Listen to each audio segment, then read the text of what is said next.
United States under hard doctrines of racism with the intent of eliminating the tribe of Judah in the African-American community in this country, right? To eliminate them with the intent of eliminating the tribe of Judah,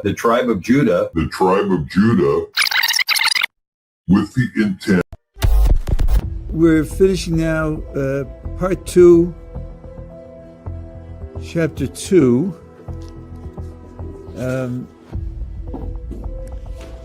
what we've said so far is that people have free will and their actions are, some are good and some are evil. And by the way, the Rambam writes explicitly that everyone has some good actions and some bad actions. Everyone.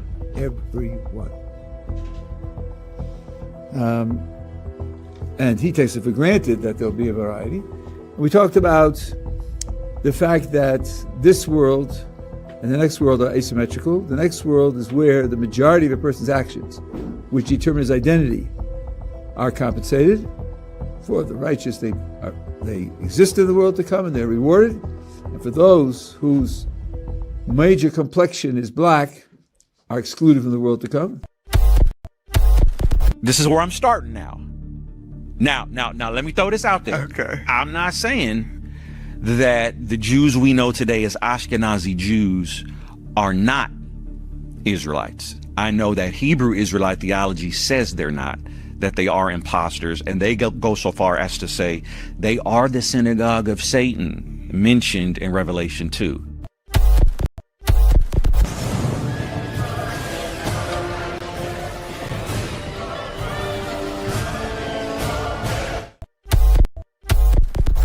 Genesis chapter 11 verse 10 explains the genealogy of Shem.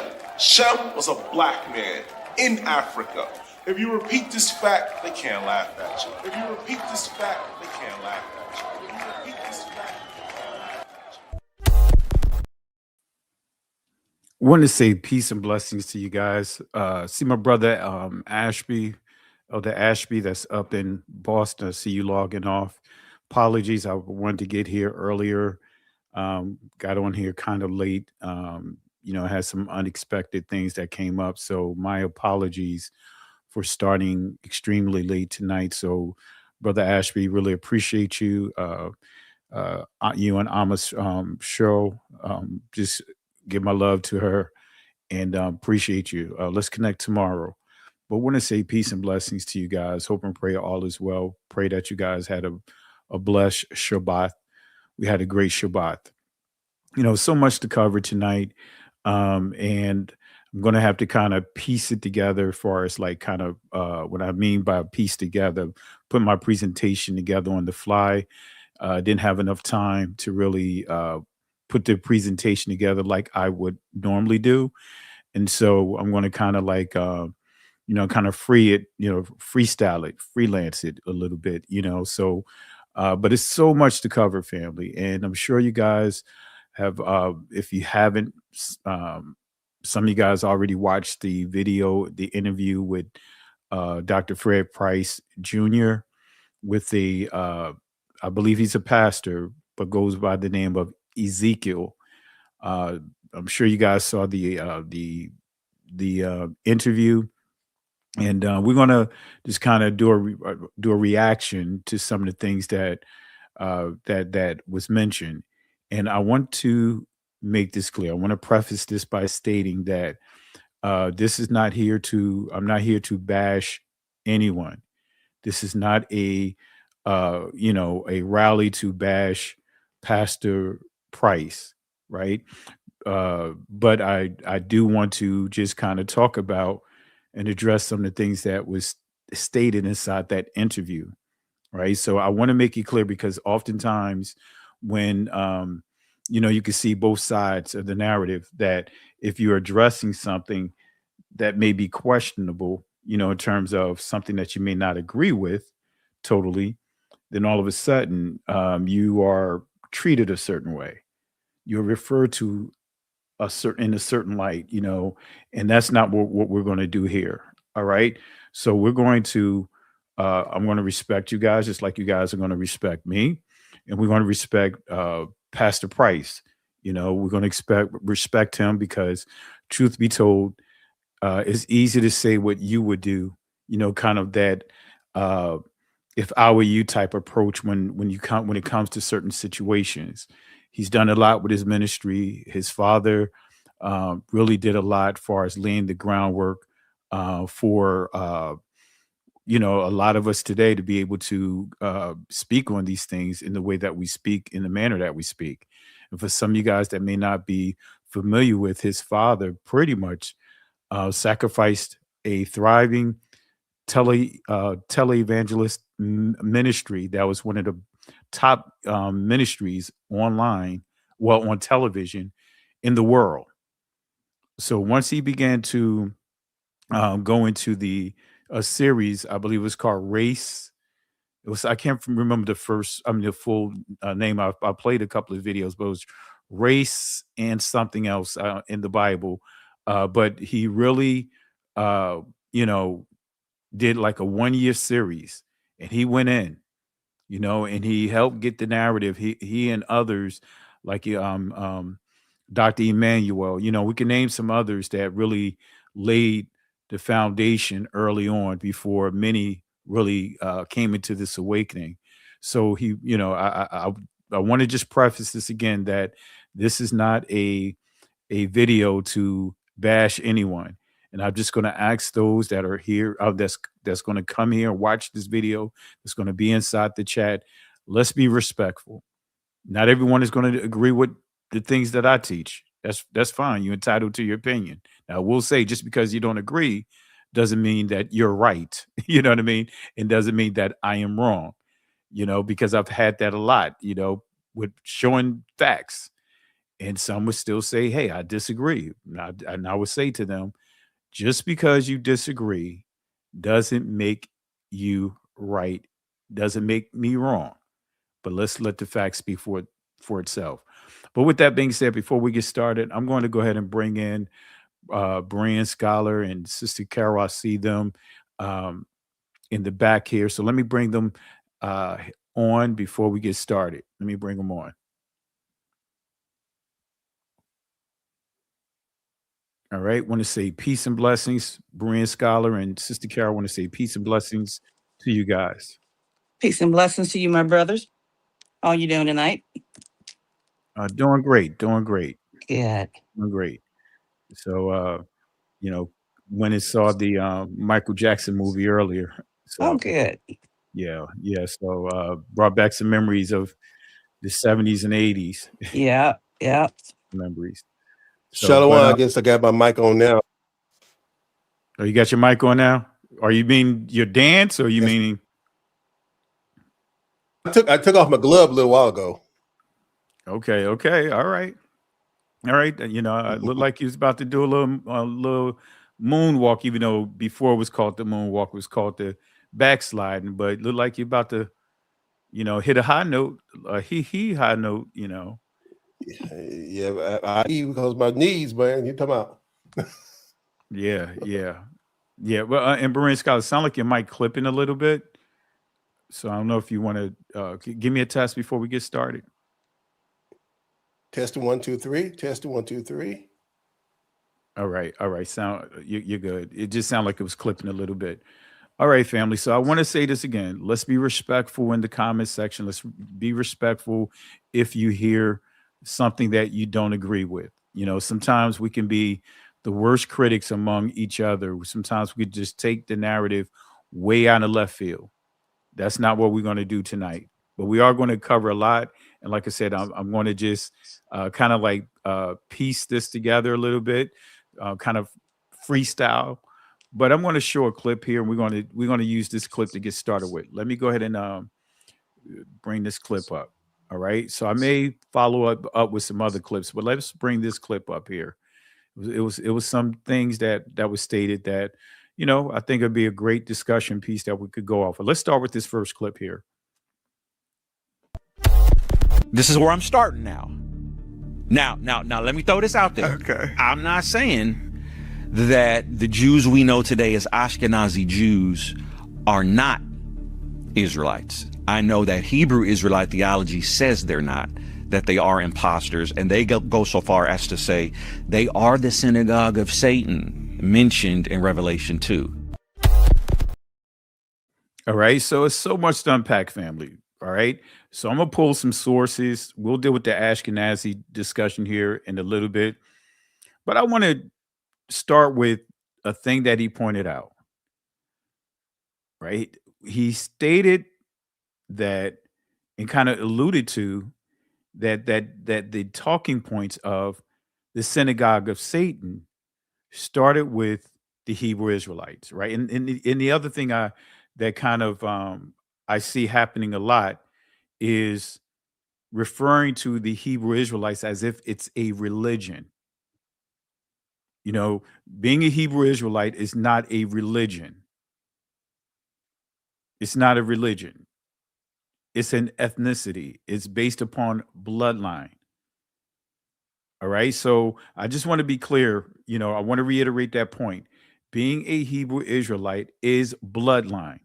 So don't get sucked up into these discussions about, comparing being a Hebrew Israelite to Christianity, to being a Christian. You have to make a distinction between the two when you're engaging in these conversations. So you have to reiterate that being an Israelite is not a religion. Okay. Being an Israelite is not predicated on whether you follow the laws, statutes, and commandments or not. You're still an Israelite. See, that's a lot of those spaces that many groups within the Christian Catholic Church, they will they'll come out with those type of talking points, right? So that's why I want to make it clear. I want to make sure we reiterate some points here. Being an Hebrew Israelite has nothing to do with religion. It has everything to do with ethnicity. Even Paul made it clear that he's an Hebrew Israelite out of the tribe of Benjamin. And he made it clear it's a bloodline, not a religion. All right. So those are some of the things I just wanted to kind of lay out. Before we get started, Berean Scholar, Sister Carol, any comments that you guys want to point out before we get started? I agree. I agree fully with you. Hebrew Israelite is a ethnicity. Being a Christian, being a Jew or Jewish, being Muslim, being Buddhist, being anything that has something to do with a religious practice is someone who converted to that particular religious practice to become and be. But it has nothing to do with ethnicity. Absolutely. You are And not born a Christian. You are not born a Jew. You're not born a Muslim. That's something you decide to practice as a doctrine of religion. Absolutely. Absolutely. And real quick, I see someone made a comment. Being a Christian is racial as well. No, I'm not gonna do that. No. We're not gonna just post stuff that's not true. It's not racial, it's not a black and white thing, because you have Christianity is so many people Christians. Correct. You know what I mean? It is, whether it's in I've been overseas to Asia, many countries in Asia, and guess what? You see many Christians, you see many Catholics over there. It has nothing to do. Well, some will make it racial when you start getting into the evangelicals, certain groups, of course, but it's not racial, from that perspective. Now, of course, I see what the person is posting, because you see white Jesus. I understand that. And I understand your position, but I'm not going to get into the racial thing, because again, we do know that, yeah, you have certain groups that holds on to that. All right. But not all Christians believe that Christ was white. I'm just making that clear. That is a fact. All right. So I just want to make sure we're clear on that. All right. So let's go and get into it. All right, let's get into it. And I'm going to say this. I'm not debating in the comment section, so we're not going to do that. If you want to debate in the comment section, being respectful, let's take it somewhere else. I'm not debating family trees here. All right, so I'm just making it clear. All right. All right. Yeah. Let me just go ahead and, I hate to do this, man, but I just don't even want to. You see, you know what I mean? It's like when people start trying to debate in the comments. Exactly. I don't have time for that. All right. And that's hijacking the narrative. Okay. So, but nevertheless, Berean Scholar, any comments you want to add real quick before we get started? Both of y'all said the exact. Sister said the exact same thing. I'm words of confusion is just that the illusion that we have to come out of, and the Hebrewite, especially the Black Hebrew Israelite, those tags tell who we are. We are a bloodline. We are Israelites. There's a lot of Hebrews that are Israelites, but we have to be Israelite. There are Hebrew. Absolutely. And there's no such thing as a Israelite/Jew. Just Israelite. Absolutely. And we'll get into that, family. We'll get into that. It's a lot that we can unpack here. And that's one of the things that I see. Oh, let me plug my now that answers why my hard drive wasn't working. I have my tablet here connected. Bear with me 1 second. If I can. There we go. I was like, why? I'm thinking something wrong with my hard drive, but I didn't have my tablet connected. All right. My docking station connected. All right. I'm being a user tonight, right? That's an inside joke among tech guys, right? The last thing you want to call someone that's really knowledgeable in the technology field is a user. But anyway. One other thing, to someone in the comment who just got blocked, Jesus was not a Palestinian. Yeah. Let's stop all this craziness. Yeah. I'm blocking anybody in chat who comes up with crazy stuff. I'm just letting you know. You're on notice. Yeah. All right, family. So appreciate it, Sister Carol. So yeah, family, certain things we're not going to do is that, it's easy to get caught up in all that other stuff. So let's keep it simple. Let's keep it simple. Let's keep it simple, family. All right, let's get started here. Let's go ahead and start with this. Go back to this clip here, family, and we're going to answer it with some clips. Let's start with it again. Let's play first Pastor Price's comments about the synagogue of Satan, and you'll hear how pretty much it's alluding to as if this is as he stated, Hebrew Israelite thing, so to speak. Well, let's go ahead and play it. This is where I'm starting now. Now, let me throw this out there. Okay. I'm not saying that the Jews we know today as Ashkenazi Jews are not Israelites. I know that Hebrew Israelite theology says they're not, that they are imposters, and they go so far as to say they are the synagogue of Satan mentioned in Revelation 2. So, family, let's go ahead and answer this question. Right. Let's give clarity here. Let's see if there's any validity to what's being insinuated there, that the synagogue of Satan is something that's coming from within this awakening, that's festering and the roots taking root and started in this community. All right. So let's go ahead and answer this with a set of clips here. Here we go. And my hope is in this sermon that you and other Christians will come to understand that the people reigning in Jerusalem today are the same ones reigning during Jesus' first coming. They are the Edomites that say they are Jews and are not, but lie. On X, no one is discussing who the synagogue of Satan is from Revelation chapter 2 and 3. No one's discussing who this group is. Now, you'll notice that we're not allowed to talk about ethnicities anymore. Have you noticed that? The Bible speaks of a group referred to as the synagogue of Satan. But can we determine with Scripture who this group is? So the scriptures that I want to use to point out this topic are in the book of Revelation. So we know that the book of Revelation is speaking predominantly about end times things, and he's warning these churches of the end times. He's warning them of this. And this could actually be a warning for those times when this was actually being preached as well. But pay attention to this. So Revelation 2:9 says, I know thy works and tribulation and poverty, but thou art rich.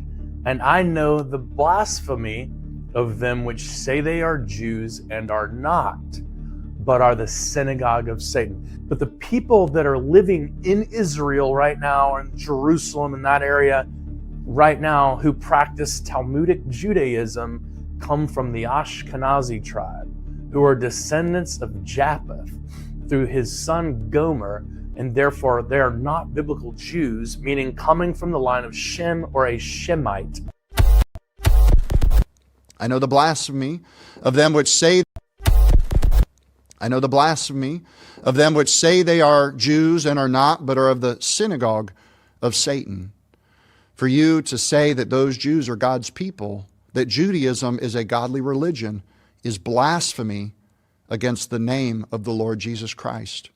If your church has that hex flag, the Zionist doctrine, please warn them, speak to them in truth and in love.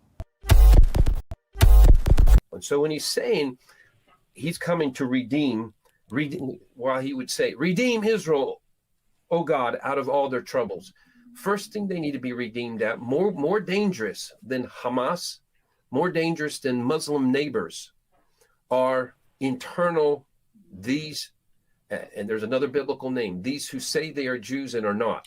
I was going to ask you about that. In Revelation 3:8, I think, I was going to ask you that question. Does that refer to this time, or can it refer to this time? It can. It's Revelation 3:9. Indeed, I will make those of the synagogue of Satan who say they are Jews and are not, but lie. Yeah. And there's a different application for it, but we understand this is really there's a practical storyline I've shared before on a program maybe a year ago, I don't know, about the Khazarian mafia and the Khazarian Jews, and I'll just say the briefest understanding of it and how this applies to them, because without getting too semantic, or at the risk of getting too semantic, does it matter that the Jews are not Semites, or does this phrase anti-Semitism just means hatred for the Jewish people? They're Ashkenazi, they're Eastern European Jews. You know, the DNA test that they've done on the Israelis that are living over there, they're Eastern European Ashkenazi Jews.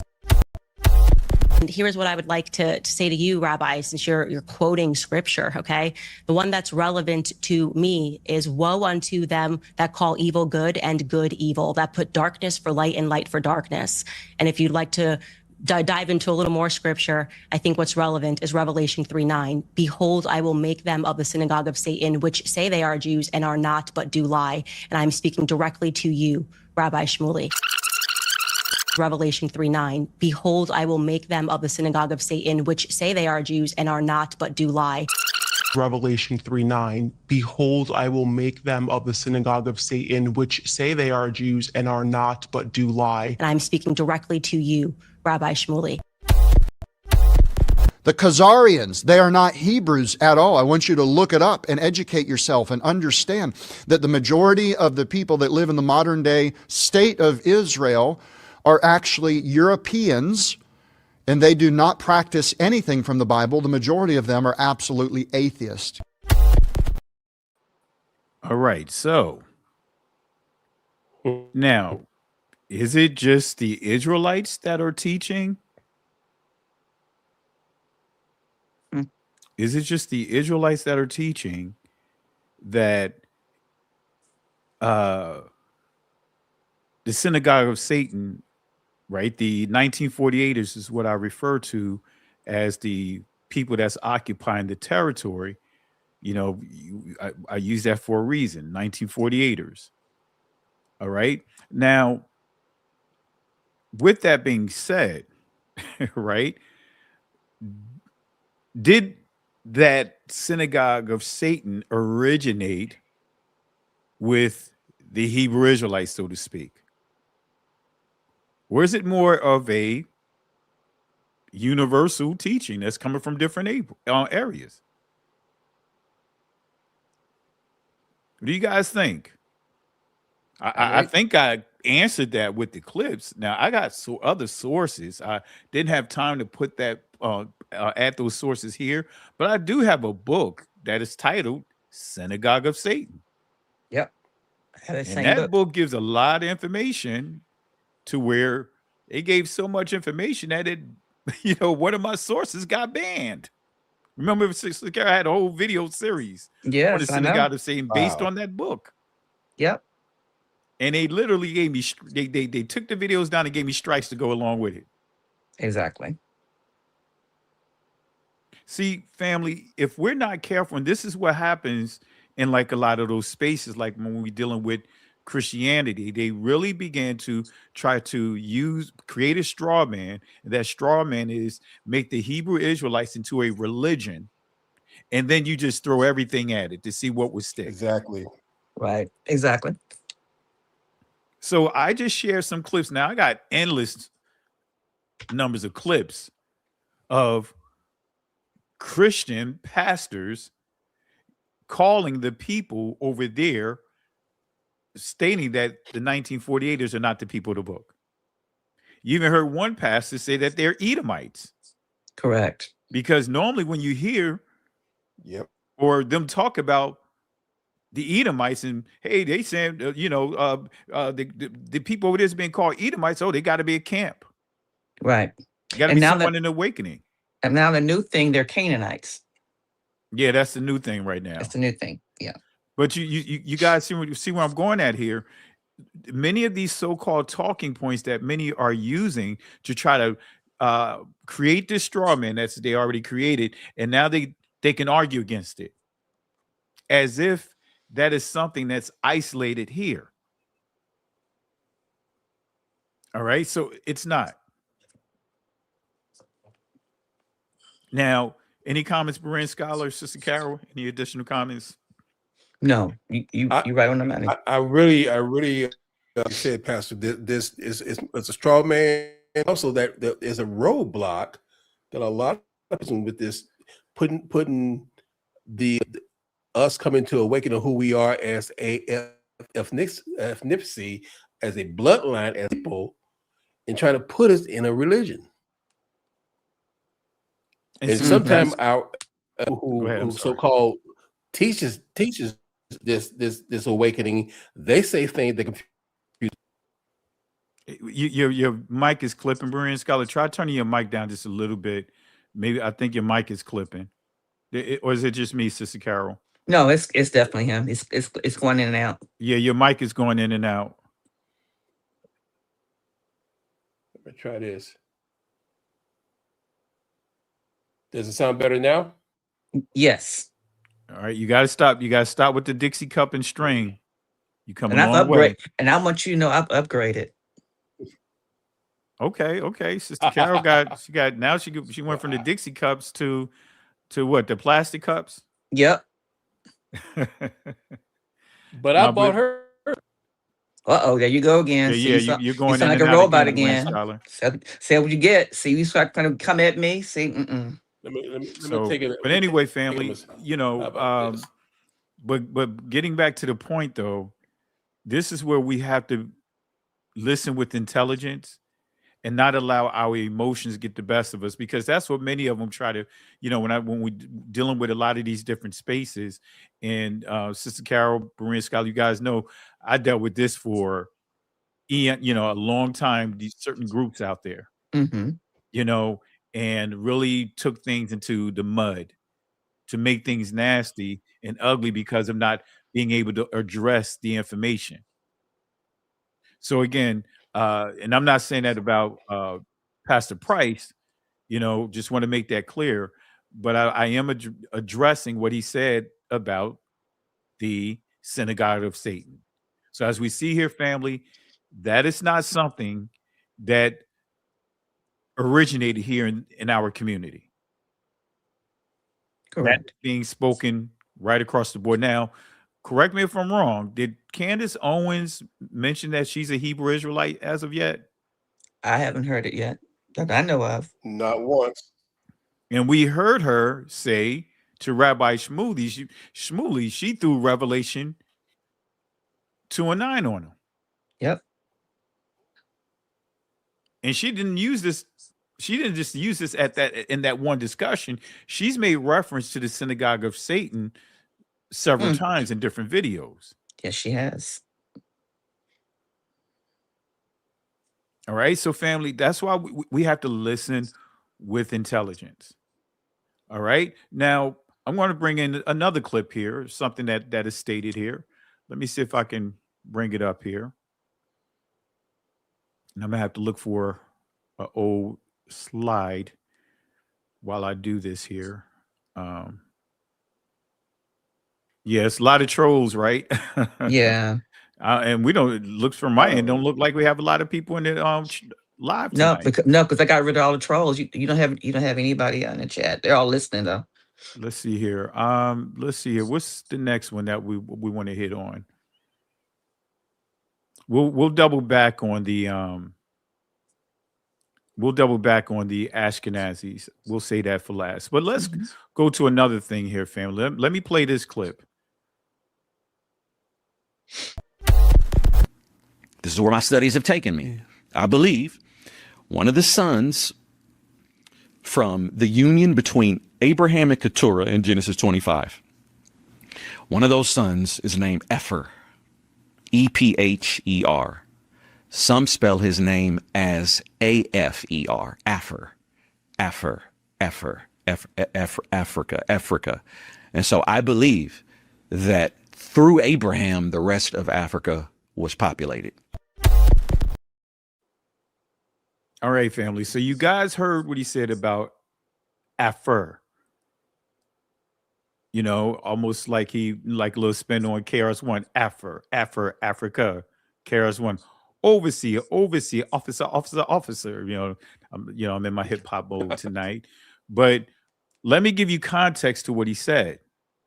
Right? I was trying to find one of my old presentations that I did, but I did find one of the sources here. Let's go ahead and address this here. All right, let me see here. It's a couple of things we can address.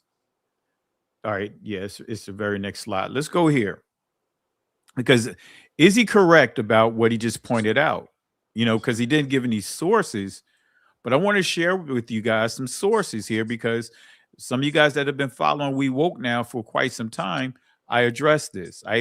One of the discussions that I even had even with Olaudah Equiana, right, about his autobiography of himself, he even talks about the name of Africa getting its name. He gives us, he points that out in a source that he used, but I'm going to take it a step further here. But how did Africa get its name? Let's see if Dr. Price is onto something here. The Etymology Dictionary definition of Africa, as we see here, says African land, Libya. All right, what's that? Carthaginian territory, the province of Africa, Africa as a continent. Then we see here of adjective Africus, from Afer, an African, a word of uncertain origin. All right, goes on to say it's gradually was extended to the whole continent. All right. So again, Africa as a continent, that's a quote from here. Feminine of adjective Africus, from afar, right? Did the Greeks create this name? Now, this is according to Josephus, right? Josephus is a historian that lived during the 1 AD, right? This is coming from Josephus, Antiquity of the Jews, book 1, chapter 15. Look at what he says here. He states that Abraham's sons by Keturah settled in Africa or in Arabia, possibly implying that Africa was named after them. Now let's go ahead and go to it here. Again, this is Josephus, right? He's an Israelite, also an historian.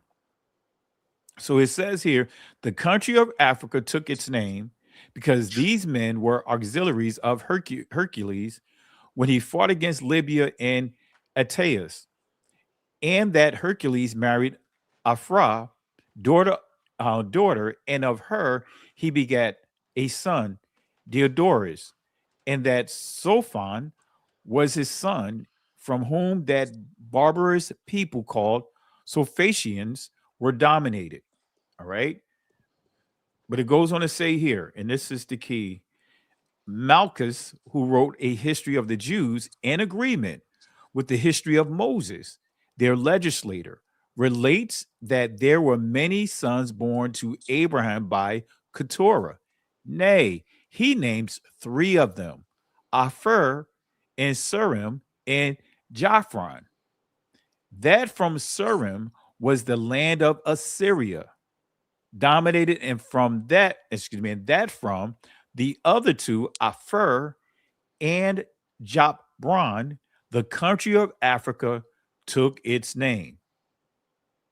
So according to Josephus, and I have another source, I just couldn't find it to put it in here, right? And again, Olaudah Equiano also mentioned this inside his autobiography.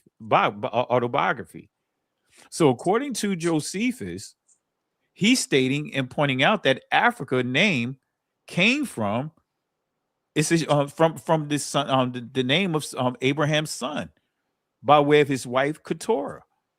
So Africa, according to what I just shared with you, is a Shemitic name. And you guys know I brought this up a number of times. I know many will go to Akibulan and some of the other names, and I'm not getting into debates about that, but we have a source that's from the 1st century, right? That is that is making, that is clear that that name Africa comes from the descendant of Abraham. All right. So what do you think, guys? You're right. You taught this before. And I was And going to go ahead, sis. no, go ahead. I'm like you, it'll take a witness. I'm gonna take a person who was there or was closer to being the time where it was there. Mm-hmm. And real quick, thanks for the super chat, Joseph DeLion. That's the point I argue with Christians that I go out, feed, and minister with on the streets. It's not a religion, and One West is a doctrine. Gotcha. Hallelujah. Appreciate you. And thank you for the super chat, and family. Let's show some love for Joseph DeLion. All right. Go ahead, guys. Sorry about that. No, we just said right. that, like you said, mentioning Josephus is correct because he was there. Yeah, he was a historian that was going on during that time period and was documenting the events and the people that was happening during this time period up through Christ. Absolutely. So, family, I shared with you a source from a noted historian about the name Africa, and oftentimes I use that.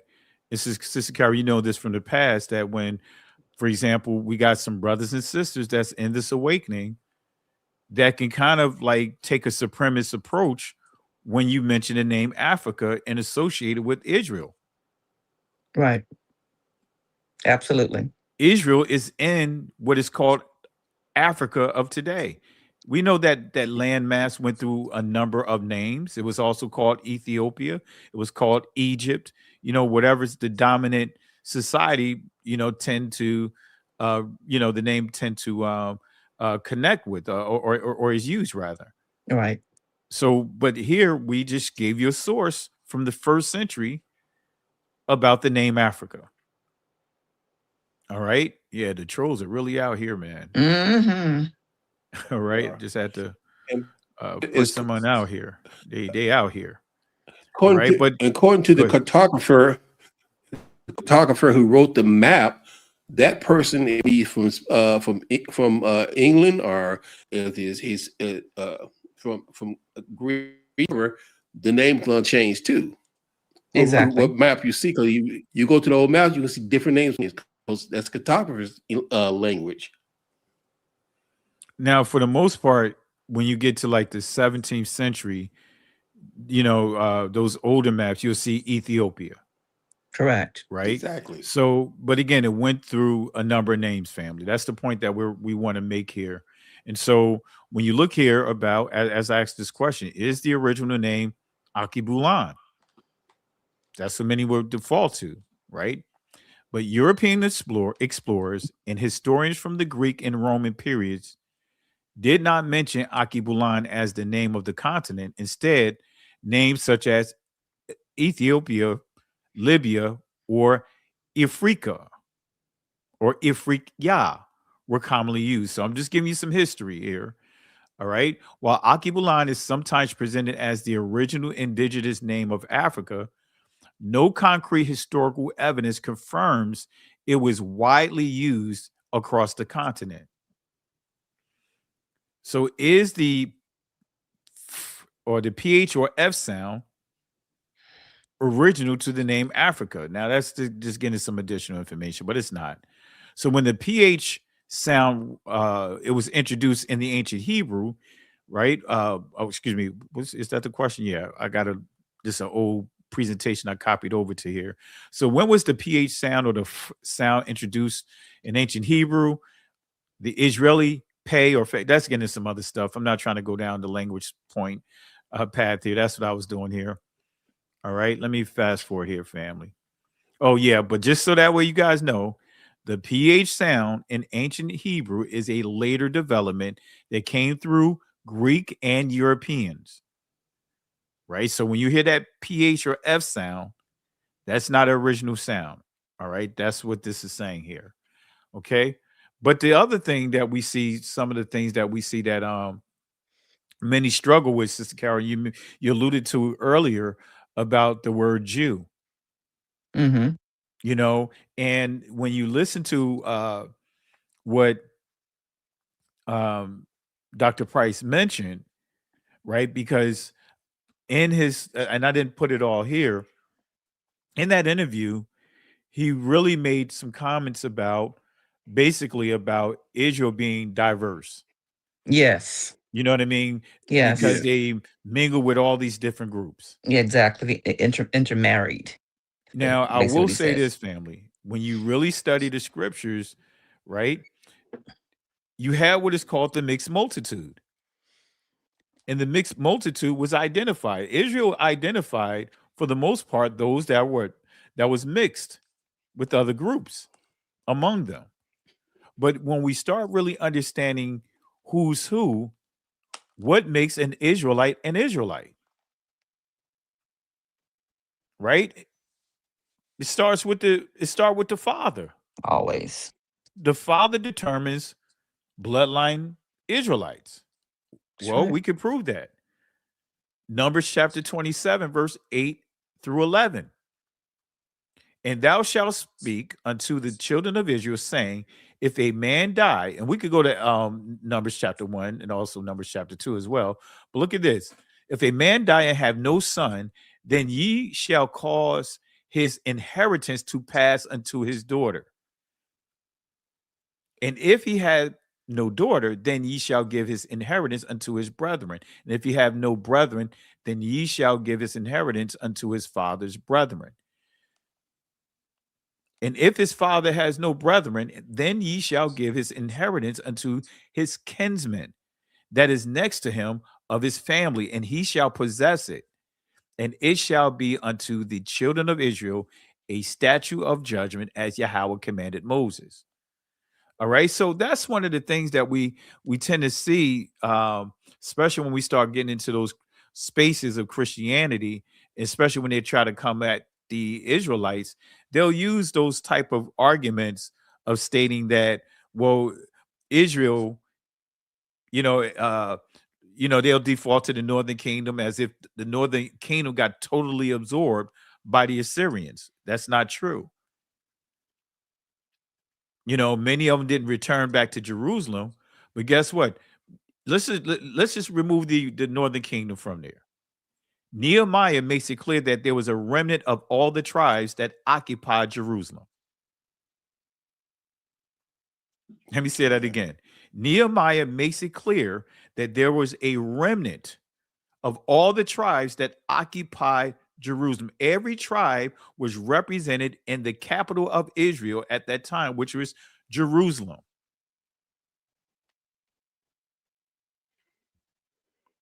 Identity goes through the Father. And I know that could be a hard pill to swallow for many. Identity goes through the Father. And if we take this approach as if all the Israelites was mixing and mingling, then the scriptures is now a lie. Because there's a distinction, family, between the mixed multitude versus the bloodline Israelites. Let me say this again. Someone pointing made a comment. God said it's not part of Africa. Show me the scripture. Show me where the scripture says that Israel is not connected to Africa.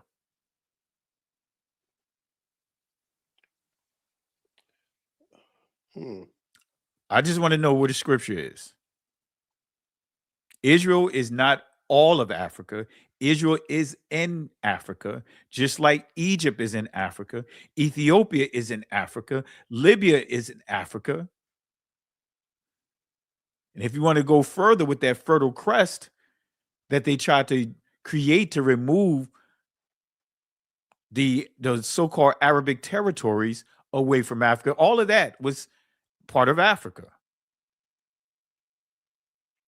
India was actually East Ethiopia.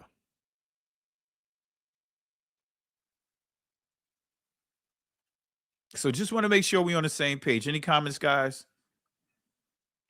No, you absolutely. Science itself, and I did a video on that. Science shows you where the Garden of Eden was. It was there in Africa.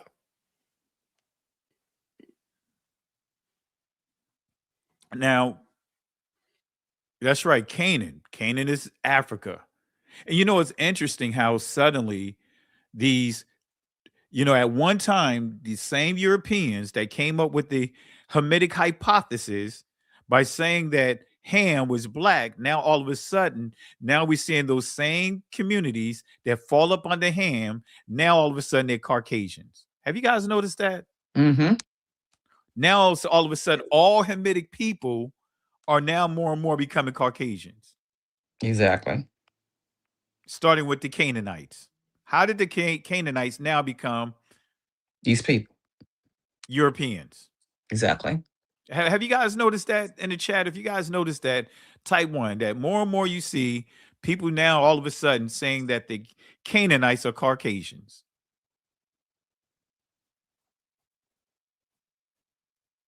Have you guys noticed that? Type 1 if you noticed that.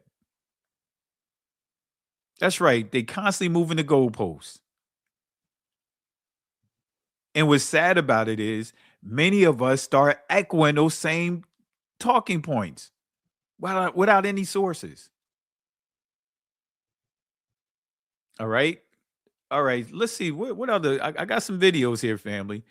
And I'm gonna load another video of what Dr. Price pointed out, and I'm going to commend him for this right here. Let's play what he said about his DNA.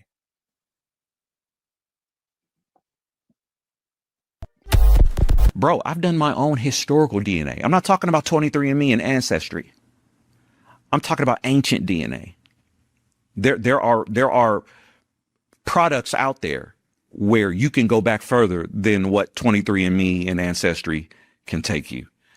And dude, I did mine. And I've got Tribe of Judah in me. I've got Hewbrew in me. My ancient DNA says I'm 45% Semitic. All right, family. So that's what that's one of the clips out of the interview. Now, this is a clip of Dr. Price revealing his DNA to his assembly.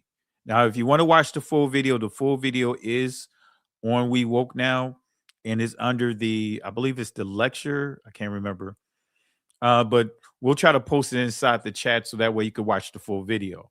But this is Dr. Price sharing his DNA with his assembly.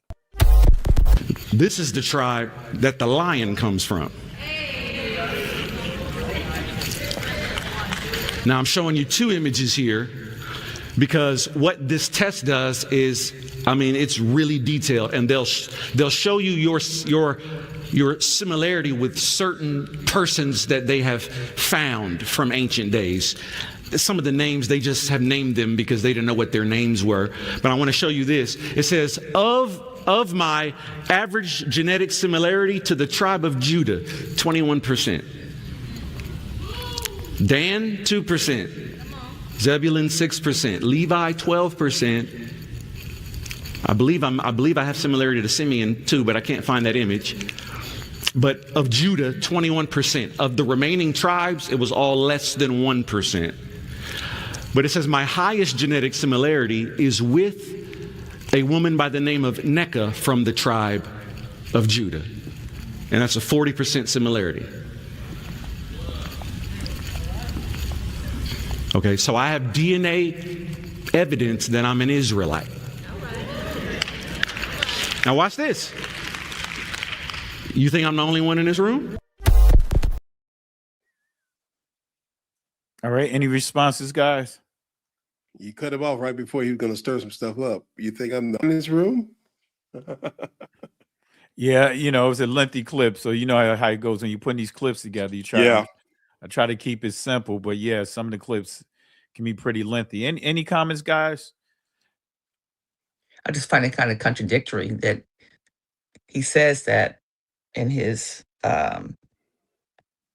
congregation, he's sharing his DNA, and then gets on this podcast and trying to say that they're all mixed up other people, and you have other ethnicities who are also Israelites, and everybody's Israelite.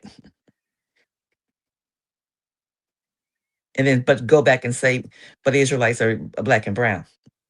So either they are or they're not. There's no such thing that everybody can be Israelite.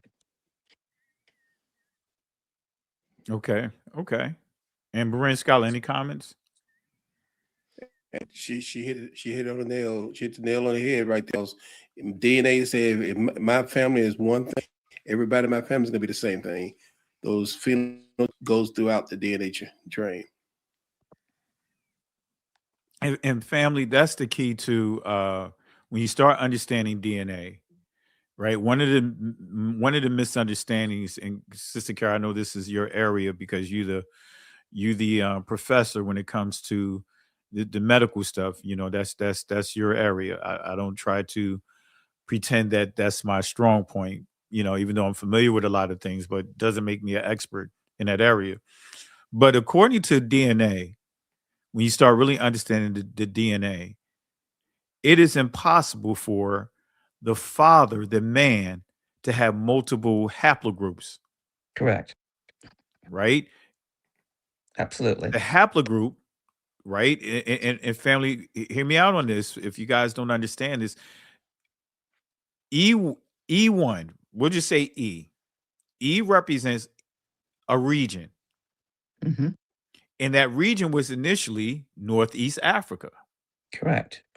Right? Now, the way that things are being drawn up because of these 1948ers, because of what they're trying to do, more and more pushes away from the Northeast, right?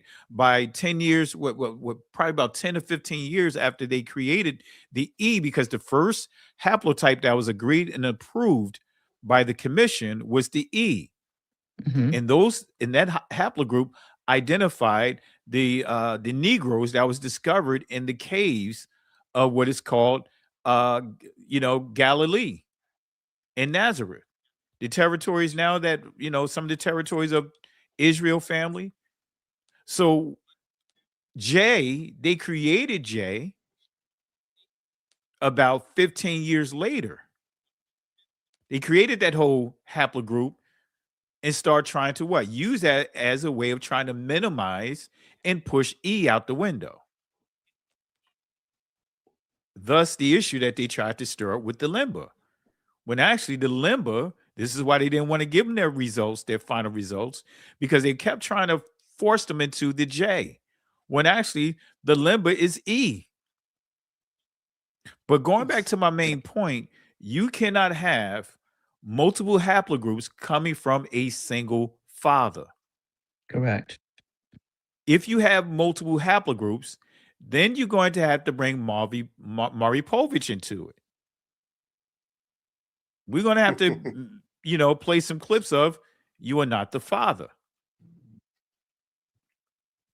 This is when they start coming up with this so-called Kohanim modal group, stating that they have the haplogroup that is the so-called Levitical priests.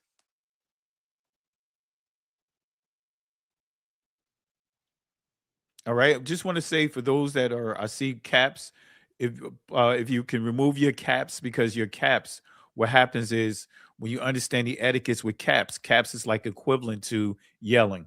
So if you could type without all the caps, that'll help with the chat. All right. So if you could remove your caps and type in, lowercase, that'll help us tremendously. So again, family, and I got the sources. I'm going to bring the sources up here, right? In a second here, I just got to bring it all in, because I'm going to give you sources that when you start trying to identify, for example, a priest gene, then that's saying that the Levites had a different Y haplogroup than the rest of the brothers. Levi had a different haplogroup than the 11 brothers. That is genetically impossible, coming from the same father. Only way you can have multiple haplogroups among the father, right, is if you have converts or adoptions, or simply put, someone hijacking, someone not being honest, right? Right. Somebody not being honest. What's that old saying? Exactly. Mama's baby, daddy's maybe. Someone wasn't being honest about who they were interacting with. So I want to make sure you guys understand, when you understanding DNA, right?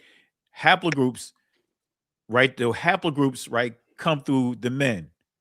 But when you really want to get into the mitochondria DNA, now you start focusing on the women. Am I right, Sister Carol? That's right. All right. So, family, that's why I want to make sure you guys understand that when you start really getting into the DNA, it's easy to address these things. When especially when we start dealing with the so-called diversity, because when he mentions diversity, is mentioning all these people groups that many Israelites had children. He mentioned a lot of groups. So why is that only applied to the Israelites? Why isn't that applied to the Greeks? Why is that not applied to the Romans? You notice when it comes to the Israelites, that's where you start hearing, along with the Egyptians, that's where you start hearing this diversity. Right. Now, family, you heard me say this, ruddy. Ruddy doesn't mean light skin, family. Ruddy means dark skin. All of us come in different shades of ruddy. But when we look at it from a medical perspective, Sister Carol, you could give clarity on that. It means healthy skin. Correct. Fleshy, healthy skin. So, family, just to make sure you guys understand this, and we're not getting caught up and get tossed to or fro with every wind of doctrine. That's the basics of DNA. Right? And so again, an Israelite is determined by who? The father. Now we know that, for example, Joseph, let's just deal with Joseph. Joseph had children by an Egyptian woman. Correct. But it made his children Israelites because he is their father. Correct. if it was reversed, then they would be recognized as Egyptians. Exactly. But if they were dwelling among Israelites and operating in the culture, then many of them will be referred to as Israelitish. Uh-oh. now we adding some additional things, right? Having the characteristics, having the what? Studying and practicing the culture. That's what the ish means. You do have a situation in the scriptures of someone being referred to as Israelitish, Moabitish. Yeah, Ruth in chapter 2 is described as being Moabitish. Yeah, not being a blood descendant of the Moabites, but she's what? Practicing the culture of the Moabites. That's why you see the ish at the end. Anyway, any comments, guys? You rolling. Yeah, keep going, brother. So I'm gonna play this clip here. And Sister Carol, you hit on a number of different things, and I want to make sure, guys, you guys understand this, because if you don't, you're going to get tossed to or fro with every wind of doctrine. Let me see here. Yeah, let me see here. But this is something right here, real quick. Veronica, what's this? Veronica Torres. There's a guy called Rich Tidewell who was trying to say the Europeans with haplo J was the lost tribe, which I totally disagree, in saying haplogroup E is Hamite. And see, to that question, and that's why I really don't like the DNA technology, even though I used it, because I got challenged. Me and my cousin got challenged years ago. Sister Carol, you remember, they were saying, hey, if you are truly an Israelite, take a DNA test. Right. Took a DNA test. And it said that of course, it came back saying I'm Jewish, but then took multiple DNA tests. Right? They didn't like that. Right? So then all of a sudden you can't trust the DNA. But again, when we get this guy, Rich Tidewell, I believe that's how you pronounce his name. He, not trying to throw shade at him, but he's all over the place. He's all over the place. Of course, he refers to the Ashkenazis as being Edomites, but yet he's saying that they're Japheth. How can you be an Edomite? That means that you are what? Shemitic. Correct. He's all over the place, but I get it though. But that J haplogroup, was created for us and approved like almost 15 years after the very first haplogroup that was established, which is E, which stood for Northeast Africa, that territory. But gradually they started pushing the E out of that territory. Think about the game plan. They renamed Northeast Africa and called it the Middle East. So they're constantly developing a way to completely remove us from that territory and label the Middle East as like it's not part of East Africa, like it's its own area, even though it sits on the same tectonic plate. So they came up with the label Levant, right? Levant is like a 15th century title. They came up with the term Fertile Crest. All these labels to try to isolate these key areas. All right, but I totally agree with you. Yeah, he's all over the place. Not trying to throw any shade, but he is all over the place. I have to agree with you on that, because I listened to even the clip I played, and I couldn't even play the whole thing. Go ahead, Berean Scholar. Ask you a question: is this what's his name? Tidewell? Yeah, Tidewell, a Tidehill or Tidewell. Is he Israel? Is he an Israelite? Because he's calling them synagogue of Satan. Not just that one clip you played, but he got about. Oh yeah, he got a whole lot of videos saying calling them synagogue of Satan. He's an Israelite. Absolutely. And let me say this real quick. please do not post comments that the Canaanites were black and white. Yeah. For starters, those racial constructs didn't exist back at that time. All right. There's no, back then everything was bloodline. And going back to my point about us being dark, melanated people, we come in all kinds of shades, not color. Yes. Yes. We all are dark, but we come in different shades of dark. Brian Scholar? I found it hard. Excuse me, Beth. You want to say something, Brian I Scholar? find it interesting that the scientific community have an it's easy for them to accept that the original man was dark melanated. They look at it and say, okay, they're dark melanated. The original European, dark melanated. Oh, the original Japanese, dark melanated. They have no problem finding it. In fact, there's an article saying the white mutation didn't come along to like 3,000 years ago. Most people at that time was dark melanated. Where man arrived from, it was the equator. Exactly. So now you get into that recessive gene. But to that point, yeah, you hit it right on the nail. You can't get away from it, family. We cannot get away from it. Sister Carol? Yes, sir. I was just saying if you had anything you want to share. Oh, no. You're good. Now I'm trying to look for this presentation because it's another thing I want to address here. Let me play another clip from him. This clip is a little longer, a little lengthier, and we're gonna get into this. I'm gonna try to find this the presentation. Let me know if you guys can hear this. Let me go ahead and bring this up. It was a lot with this clip, man. Let me see here. All right, let me unmute it.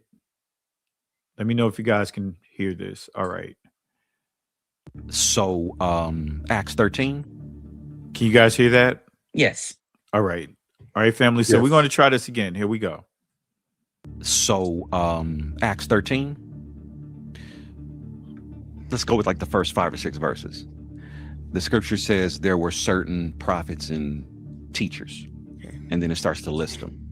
Now, after the list is given, the scripture says, separate unto me Saul and Barnabas. But there's some names given before that. 3 names. I'm gonna start with the last name first. Manaen. Manaen was someone who grew up with Herod's family. So odds are he was an Edomite. And you've probably heard the view of Hebrew Israelites on Edomites. I'm going to say they're partly right and partly wrong. Okay. But we can get to that later. Okay. It's the first 2 names that stand out. It's crazy. The first is a man named Niger. His name is Simon, but they say Simon called Niger. And Niger means black. Yes. So this man was black. Yes. And I don't know if you're familiar with the term negus, Negus. Yes. Yeah. So it's an Ethiopian term of nobility. Yes. You see how it got perverted. Yes. We don't even need to say the word Yes. that clearly came from that word, right? So it's Niger in a sense is another way that you could say that. And we're familiar with the African nation of Niger. Yes. Right? Niger means black. All right. So remember, 3 names are listed. The last name is Manaen. The first name is Niger. The next name is Lucius. That don't sound Hebrew to me. That sounds Latin. Yeah. Bro, Lucius means white. Is it a coincidence, Ezekiel? One who's named after the prophet. Is it a coincidence that the scripture says there were teachers and prophets in the land, and the first 2 names are black and white? Ugh. Niger, Simon. Oh man. Or Simon or Simeon. I think it's Simeon. Yes, I mean, yes. Called Niger and Lucius. Literally. You can read it like this. That's so beautiful. You can read it like this. There were certain prophets and teachers, black and white. Oh my goodness. All right. Oh my goodness. I just Well. I have to give this here. This That was a lot.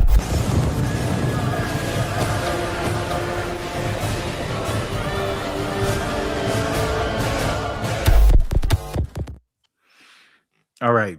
He was all over the place. Let me unpack this, family. Yes, please Please do. do. Please do. First, let me give you guys the original pronunciation of the word that is pronounced Niger. Here it is. Strong's G, 3526. Niger.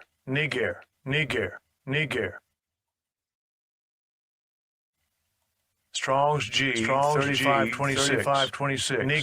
Niger. Strong's G. Stop that. All right. That is the proper pronunciation. You can go to Google right now if you guys choose to. Open up another browser and type in Strong's G, 3526. Niger. All right. Strong's G 2536. You can go to the Blue Letter, whatever, whether it's the Blue Letter Bible or whatever. You could go to one of these sites and then click that sound icon, and you can hear exactly how it's pronounced. All right. Now, Yep. I want to unpack this here. Let me see if I could find this presentation. I accidentally overwrote it. Let me overwritten it with something. I mean, I did it accidentally, right? I got to blame Sister Carol for that happening. I did it just before I went live. I was like, oh, I saved it and I can't undo. So I got to blame Sister Carol. But let me see if I could bring it up here. I'm going to give you guys the floor while I try to search for this here.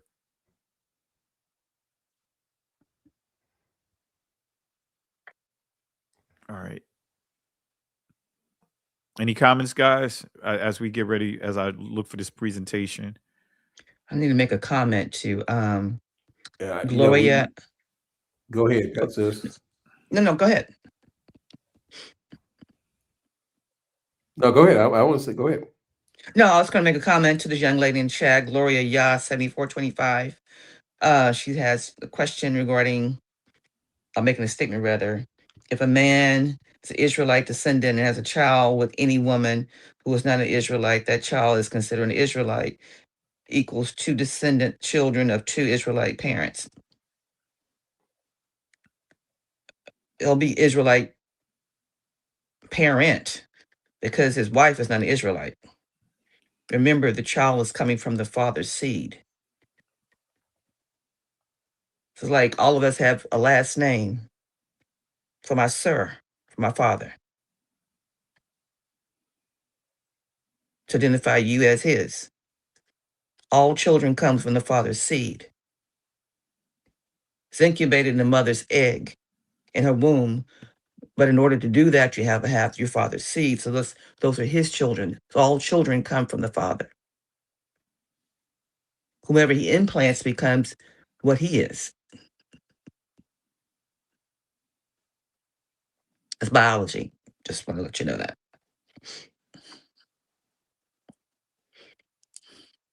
All right, men.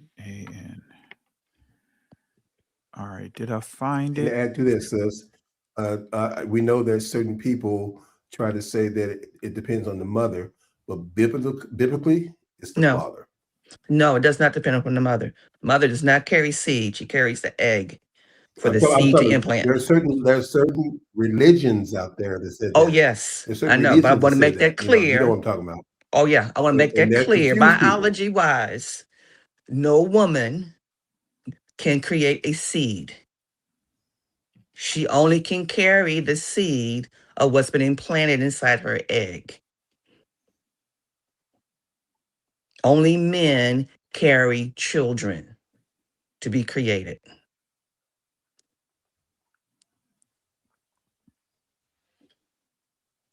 And you hit it on the nail, sis. Now, guys, let me copy this over real quick. Let me see how far down I need to go.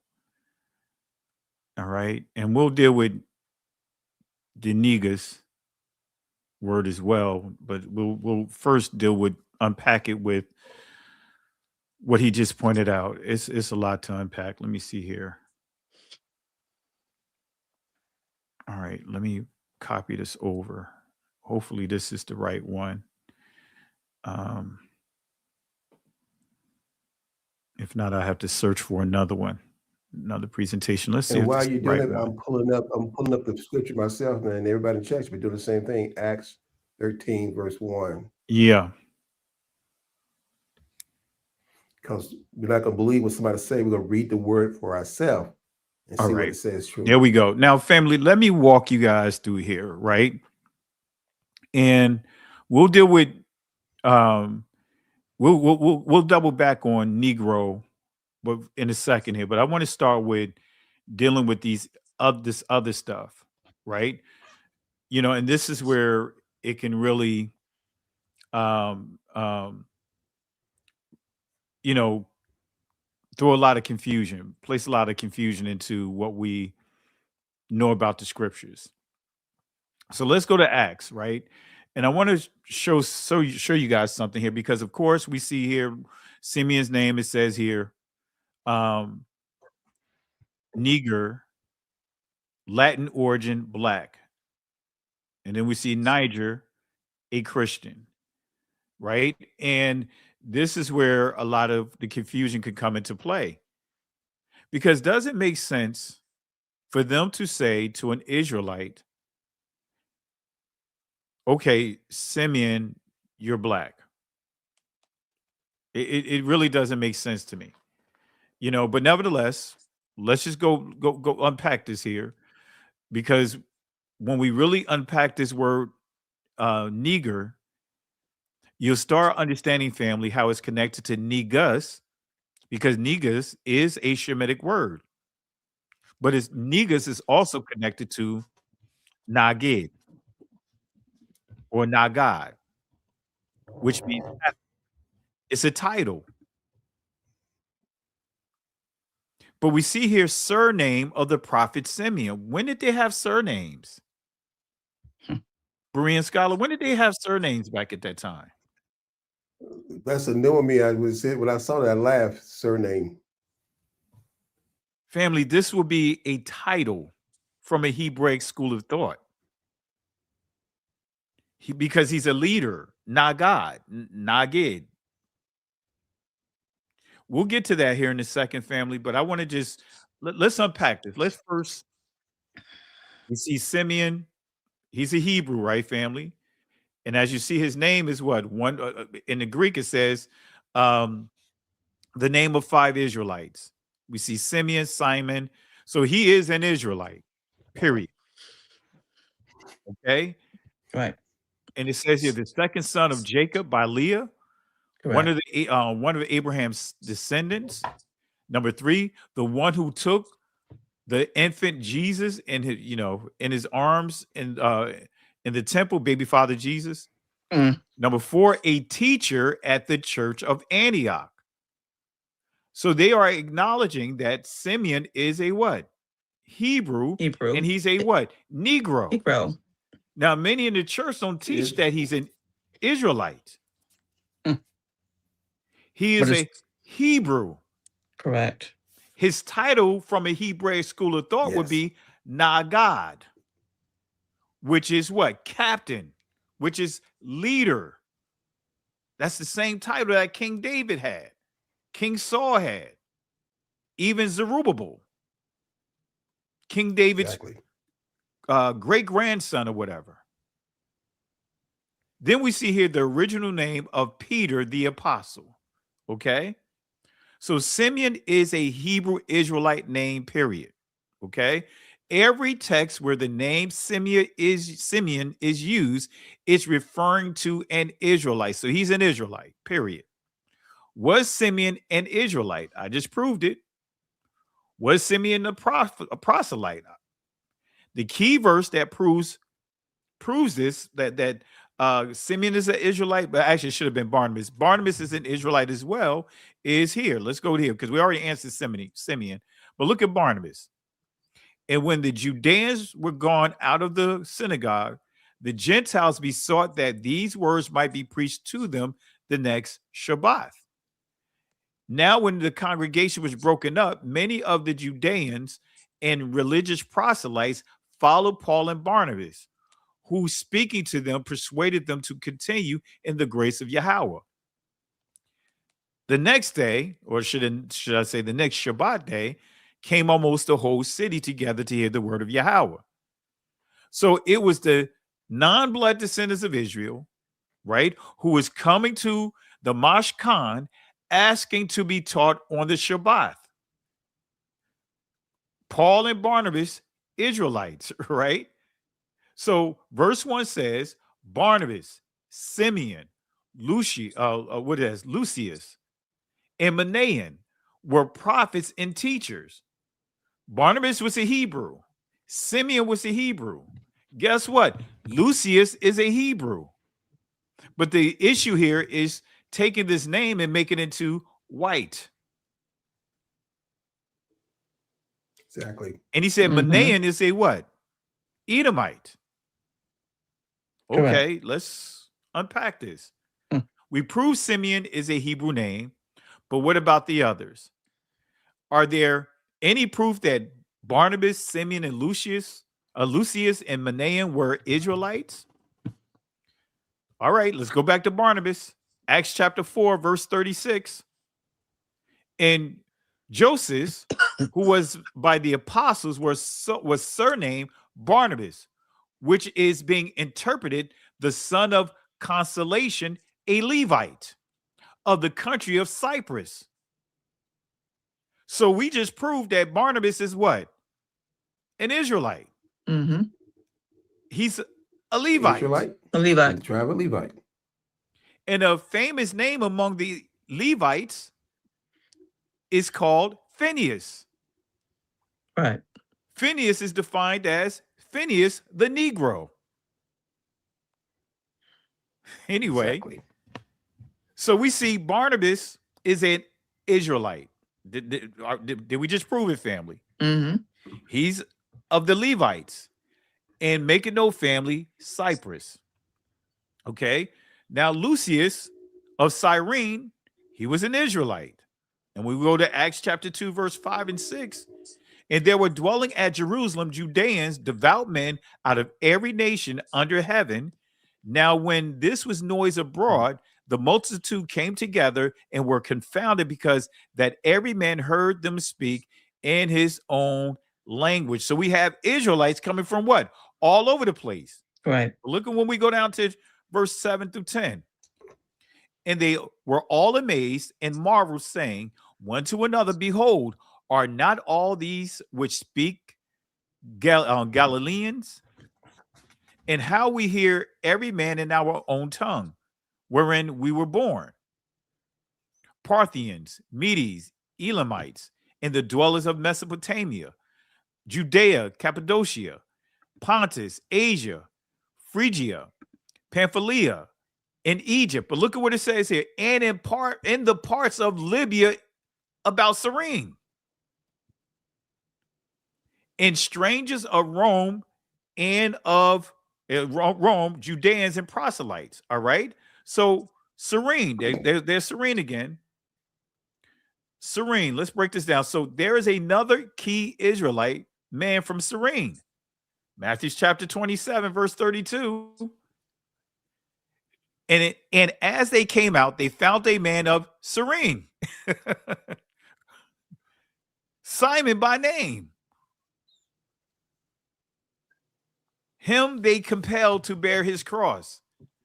They won't tell you that that man was an Israelite.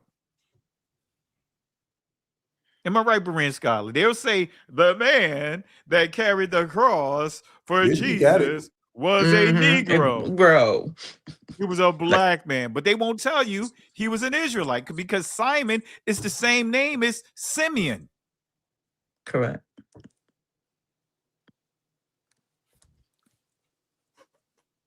Cyrene, right? That's a key area, right?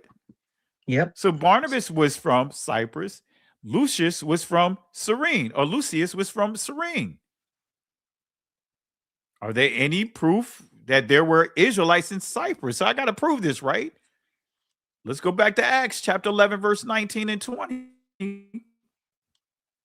Now, they which were scattered abroad upon the persecution that arose about Stephen traveled as far as Phoenice and Cyprus and Antioch, preaching the word to none but who?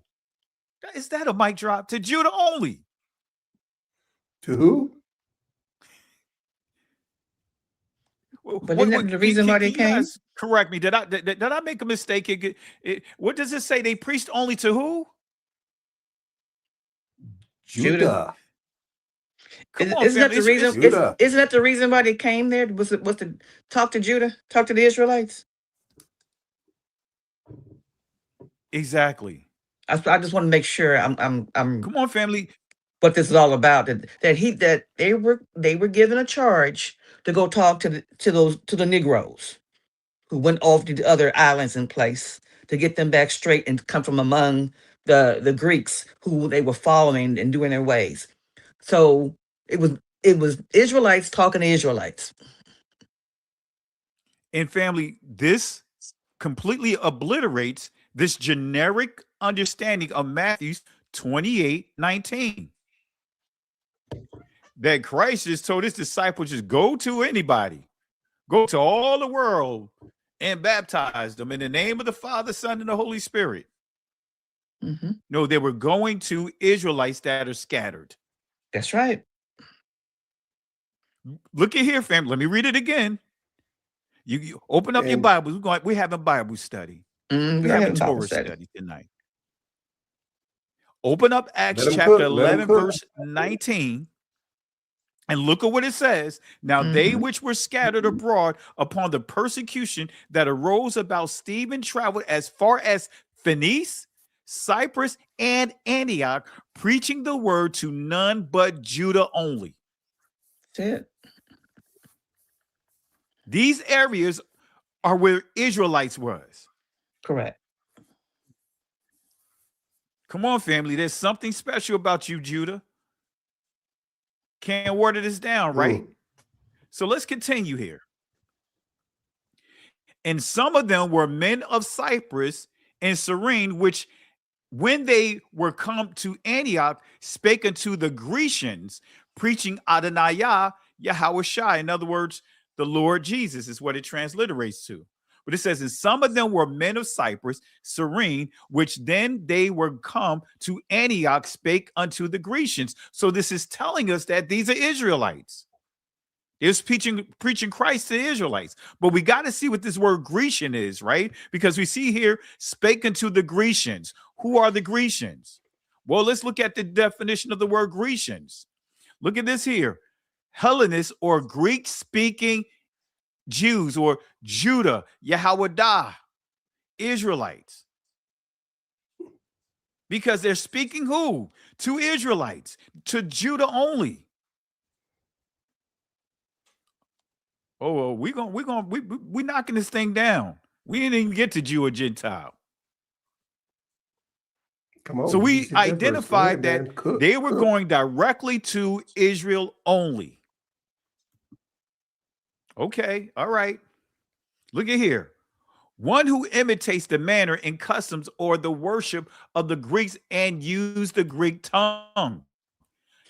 B, entry B, sub-entry B, used in the New Testament of Israelites in foreign lands and speaking Greek. Wow. That right there resonates big time. Aren't we doing that right now? Yes, it does. We got Greek fraternities who want to talk Greek and act Greek with the Greek letters, but the Israelites. Just visualize that. Sister Carol, can you hear me? Yeah, I can hear you. Yeah, we can hear you. I cannot hear Pastor. It's like your mic is clipping sometimes. Okay, now I hear you. You went out. Well, I changed mics. All right. I think it's on your end, Berean Scholar. you may have to unplug and plug up again because Yeah, you're no, I think so. clipping. This is the first time I've ever heard you clip like this.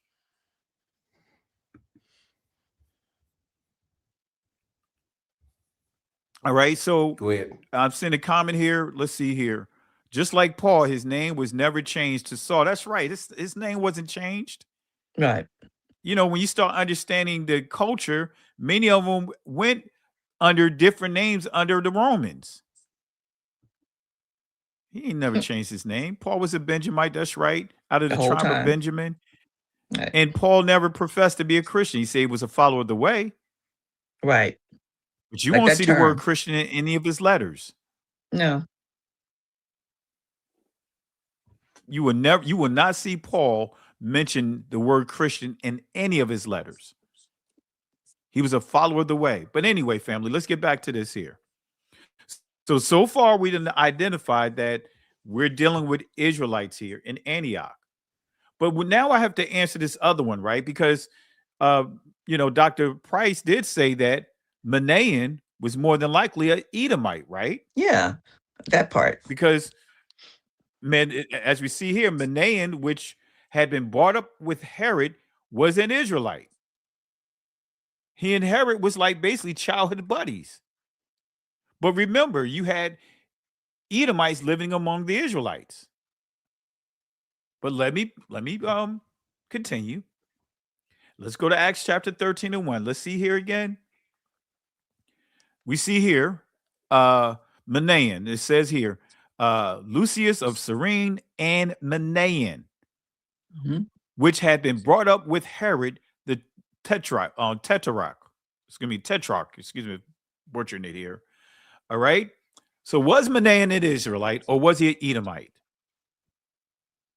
Let me ask that question. Was Manaen an Edomite or was he an Israelite? I think I should put that interaction inside the chat. Yeah, let me put that in the chat, fam. Let's see what you guys have to say about this. And we're going to answer the question. All right, let's post this real quick here. Was Manaen an Israelite or a Edomite? Let me go here real quick.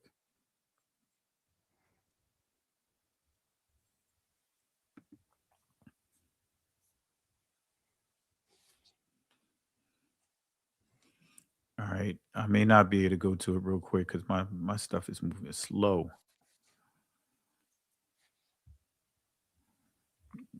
All right, let's try this one more time.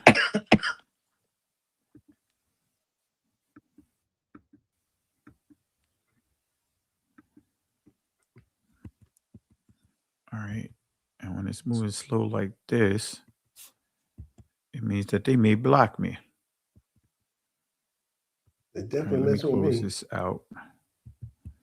Don't need that open. All right. All right. Well, family in here.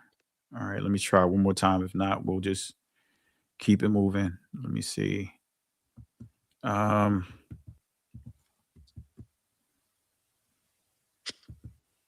right. It came up over here. All right. So let's go ahead and let's put this question inside the chat. All right. Was Manaen? Oops, let me put the. And I want to say this, family, for those that want to contribute to the ministry, Cash App holds up my account, so I can't do the Cash App. But if you want to contribute, I'll see if I could post a Patreon link if you want to contribute to the ministry and assist us in what we do. I will post my Patreon account there. Even if you want to just do the minimum, and I have to set minimum there. I didn't do like others and have these different tiers of $5, $20, $50. I don't do all of that. Whatever you want to contribute, I'll put the bare minimum there that's required. All right, but let me see here. Let me see here.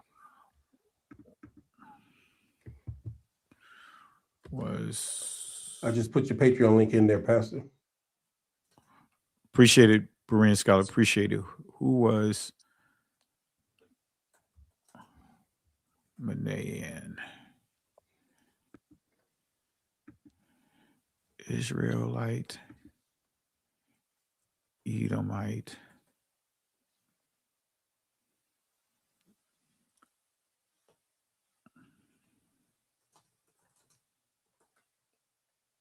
All right, there we go. All right, so you have the question there, family. We're going to take a poll here.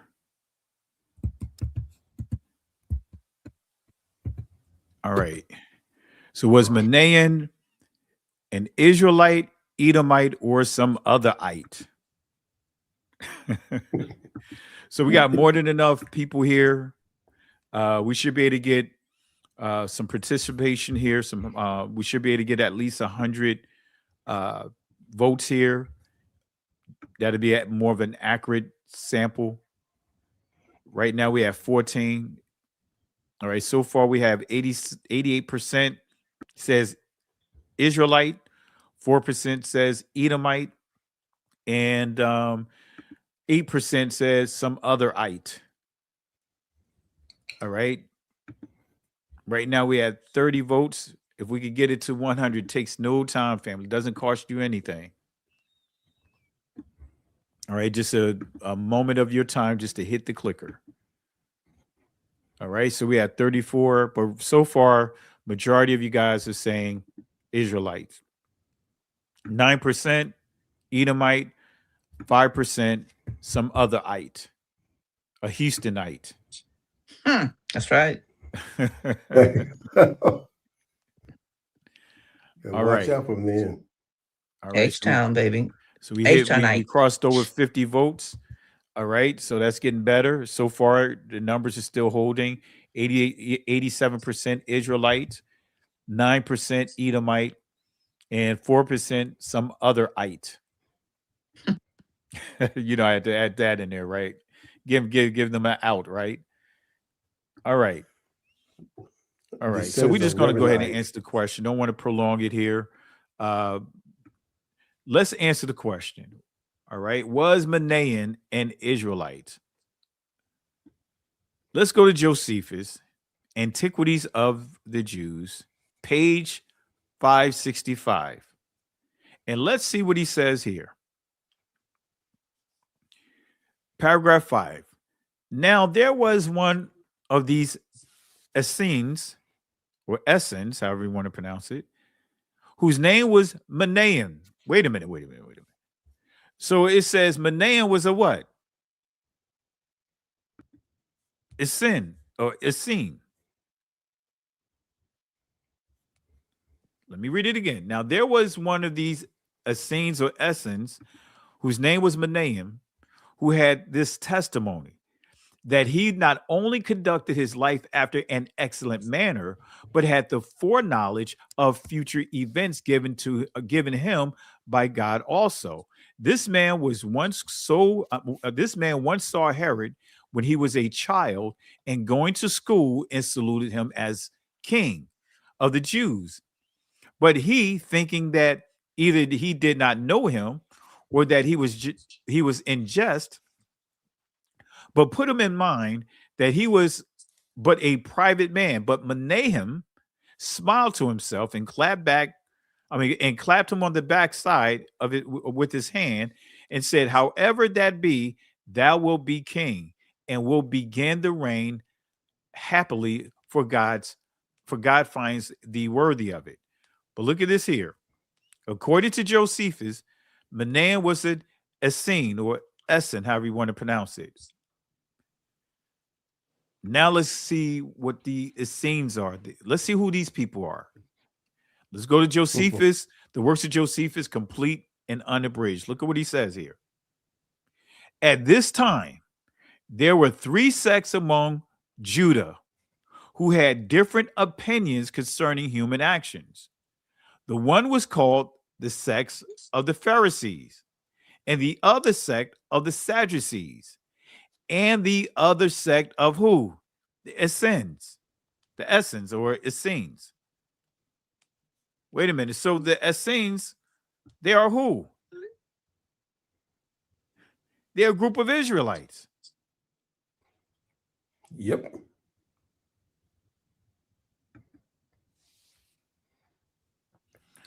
Okay. You pulled the witness from another Israelite.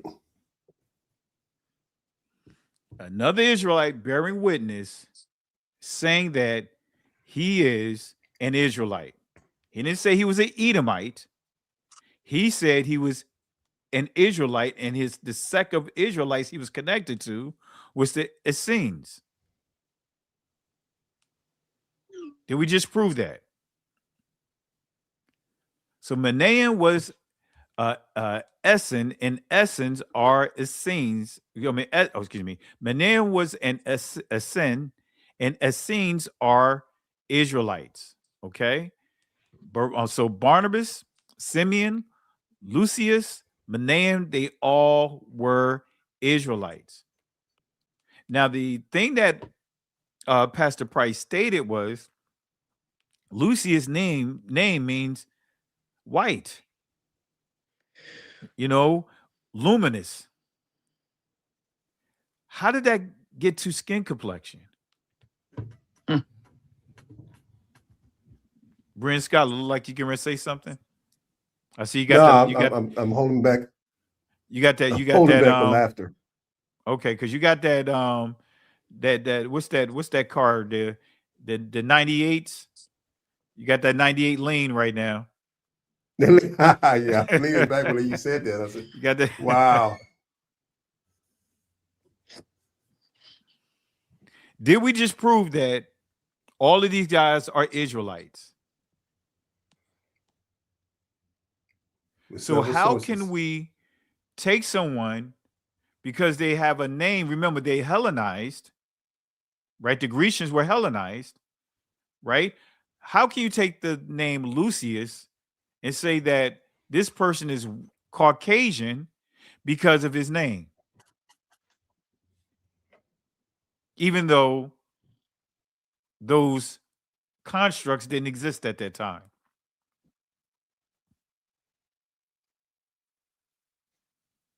Any comments, guys?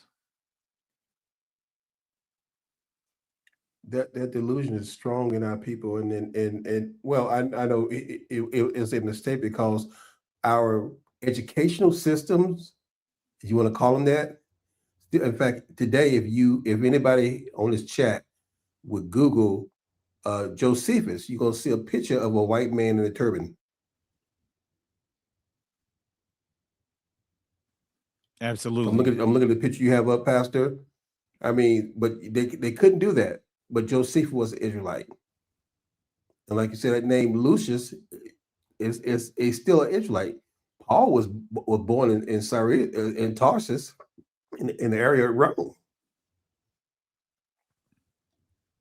And let me give some shout outs here. Teachers, they try to tell you that they're white. Exactly. Let's see here. Eric says, appreciate your teaching, Pastor Kelly. Erica, excuse me. My apologies. We're going to blame Berean Scholar on me mispronouncing your name. But thank you, Erica Ritchie, for the super chat. Appreciate your teachings, Pastor Kelly. And then we have another super chat here. I always butcher the name here. What is this, Sister Carol? You still there, Sister Carol? Yes, I'm sorry. I had a phone call come in. Sorry about that. What's his name here? Bertrand. Oh man, I don't know why I want to pronounce it somewhere else. Okay, anyway. Bertrand, my apologies. Every weekend. I always do this, right? I don't know why I always think it's like Bert and I don't know why. No, it's not okay. I know. I'm sorry. No, Bertrand. I'm talking to people in the chat. Okay. All right. My apologies, Bertrand. Blame Sister Carol. And fire. They can make the H-Town come out. Okay. All right. Thank you, and fire for the love and support. Let the Texan come out of me. Guys. Really appreciate all you guys. And all right. So we proved that all these guys are Israelites. So Simeon wasn't called the title. Let me play this here. I like to do it this way because you know how YouTube do. Simeon wasn't called the title Strong's G 3526. Niger. because of his skin complexion, but because of his position. Because he was over the assembly in Antioch. Let me say that again. Simeon wasn't called the title Strong's G 3526. Niger. because of his skin complexion, but because of his position, right? So all the original disciples were what? Negroes. All right. Now, let me see if I got the other one. Because now I got to break down. I got to break this down even more. Let me see if it's in this one. All right. Negus. All right. There we go. Woo. You guys got me working tonight. We're going through these slides. Got you working. Oh, man. Mike had me doing, almost had me wanting to do the moonwalk again. No, she did not. Yes, I did. Mike had me almost wanting to do the moonwalk again, bringing back some memories. I was like, okay, Mike. Yeah, let me see if I do the moonwalk and say, what's that popping sound? What's that crackling sound? Oh, all right, let me do this here. I think I already copied it over. All right. Yeah, now family, let's deal with Negus. I may have to pull in the Ethiopian portion of it because I don't see it here. But right now, let's go here. Let's go to 2 Samuel chapter 5, verse 2. Right? We see here also in past times when Saul was king over us, thou was he that had led us out and brought us in Israel. And Yahweh said to thee, thou shalt feed my people Israel, and thou shalt be a captain. Look at this word, Nagayad. The primitive root is Nagad over Israel. What's that? What does that sound like, family? Right? Let's continue. Let's see what this means in Hebrew. It says here, civil, military, or religious commander, right? A commander, civil, military, or religious, governor, in other words, chief, leader. That's the key, leader. Simeon was a leader. His title would have been in the Israeli Nagid, right? Right here, actually, here's Nagid because you don't see the correct yod right here. But anyway, this right here will be pronounced with an E, so to be Nagid. But anyway, but in ancient Hebrew, this would be Nagayad, which the primitive root word is Nagad. So nevertheless, leader. Okay, so the Hebrew Nagad, Nagayad, and Nagid is synonymous to the Ethiopian title Negus, Negus. And when we go to the etymology definition of this word, it says Negus, title of the ruler of Abyssinia, 1590s, from Amharic Semitic Negush, in other words, king, from stem of Nagasha, in other words, he force ruled. So Negus, Negus, is connected to the word Negro, right? Because when you understand Negus, Negro, Nagad or Nagid, guess what? It ties into the name Yahya. Yahya who? The Negro.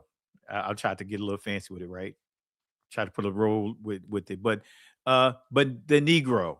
All right. So let's prove this. Let's see who Yahya is. The Jewish Encyclopedia, Volume 12, Yahya the Who, Negro. They were slaves. Look at here. Portuguese family of the Middle Ages, member of which were prominent in Portugal, Spain, Italy, and Turkey.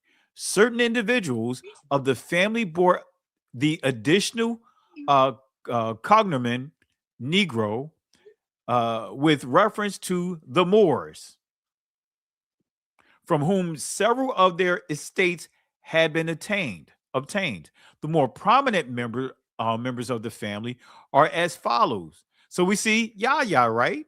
That is a Negro. And they record the whole lineage of them going all the way back to David. All right. As you see here, certain individuals of the family bore the additional cognomen Negro with reference to the Moors. Any comments, Berean scholar? Keep cooking. You're cooking. Go. So we see these Negroes here, right, family? Right? Let's keep it going. Now, when we go to his son, still part of, all connected with King David. Did it have it here? I don't think it have it here. But anyway. So Yahya Ibn Ya'ish flourished in Lisbon in the 11th century. Died about 1150. He was held in high esteem among the Israelites, and King Alfonso I honored him for his courage. After the conquest of Sanitarium, the king presented him with 2 country houses that had belonged to the Moors, wherefore he assumed the name Negro.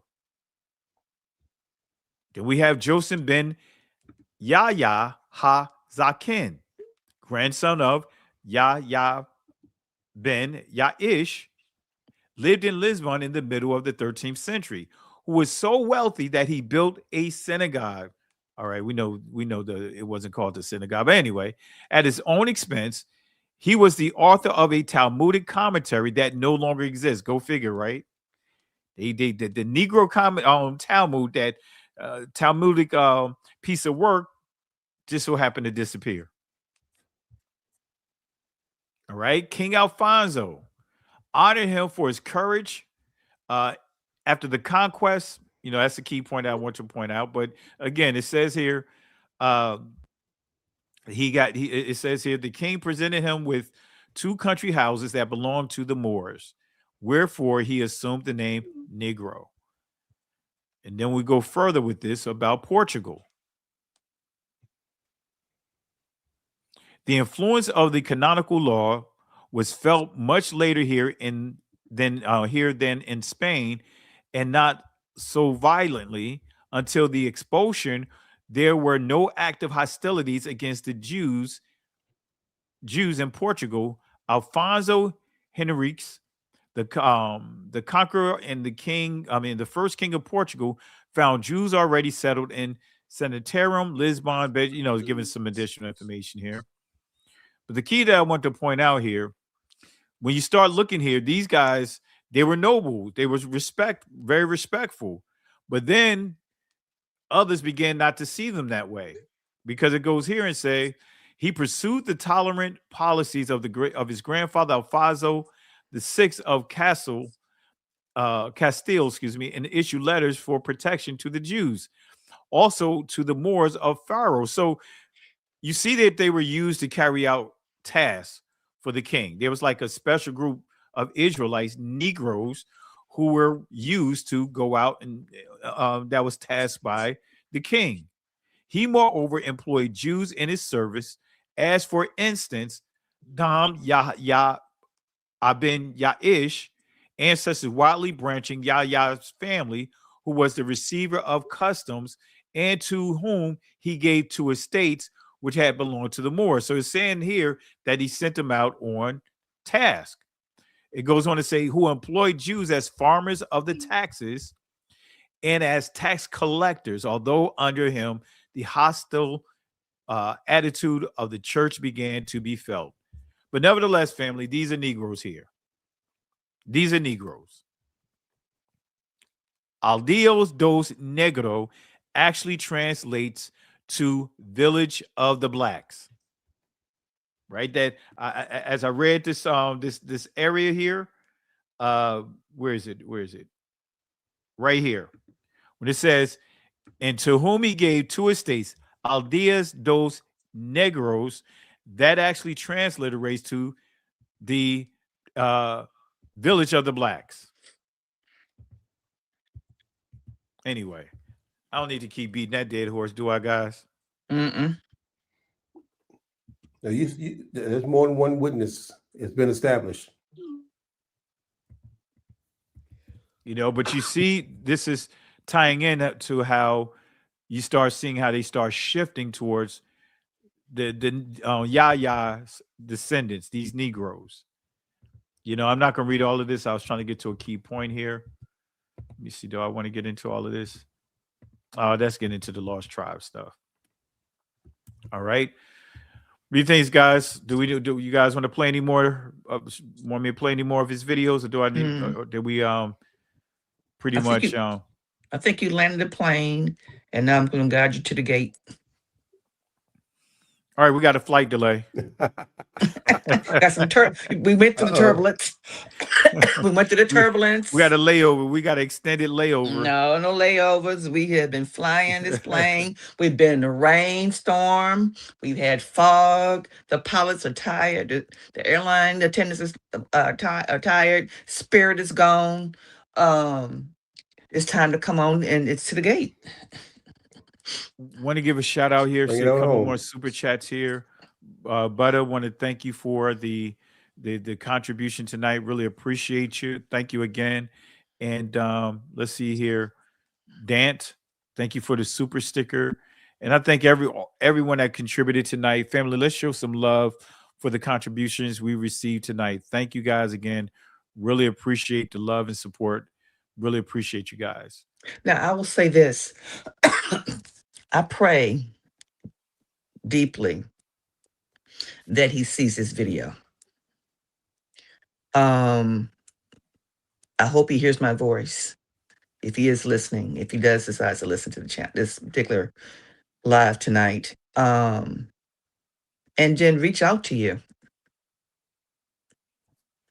and have a true discussion in breaking this down to help him really understand what he's reading and what he's connecting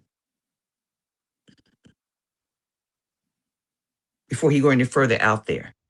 Can I add to what you're saying, sis? Mm-hmm. Because I'm right there with you. My prayer is, because I'm excited for him. I am excited that number one, he's carrying his father's work farther. Yes. That he's digging in where most pastors won't dig. Yes. And just like most of us all, he's finding truths out that need to be found, because it's too many untruths been told for so long. Absolutely. And like you, I pray that number one, he continue to find more truth. Yes. And I think it will. And his name, he's a good, right. He has a good heart. If he does have a very good heart, you can see he has a good heart. He has a heart like his father, which is like I was about to say. His name carries so much weight, and I know that's a heavy. I'm not gonna say burden, but a heavy. I'm gonna say rock or boulder to carry around his back to uphold. And in his walking, and now he's in this truth, he has to make sure that his truth is real. Because you can go into these holes and start digging and find yourself digging in some way you shouldn't be digging. So it's not, if the hole is not matching up to the other holes where it doesn't connect, that means you need to leave that hole alone and go seek help to redirect you back where you need to go. Yeah, you're right. And you know, while you guys go ahead, continue. I'm gonna do something real quick. I'm gonna do something. We got people in this awakening who are teaching things that are far off base according to the scripture, but they teach it anyway because they're still stuck in their awakening, but they're still stuck in Christianity mindset. Yes. like we all were. I mean, it's although we've come out of it, but it still lingers. All You praise have to to the Most rebuke High. it when it Thank you for starts, saying this. You're right. trying to attach. Like we Because all we were. were born into Like it we all by were. our parents.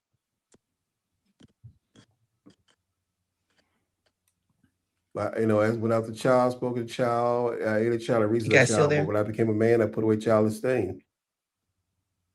Yeah, I'm still here. Houston, we Are have you a still there? problem. All right, I can still hear you guys. I just don't have. I'm just getting ready to pull up this slide here. Can you guys hear me? Yeah, we hear you. Yes, we can hear you. Can you hear us? I don't think Sister Carol can hear us. All right. We can hear you, Sister Carol. Okay. Hello? We can hear you. Test All right, 1, 2, family. 3. Let me show you another thing. Sister Carol, you may have to go out and come back in.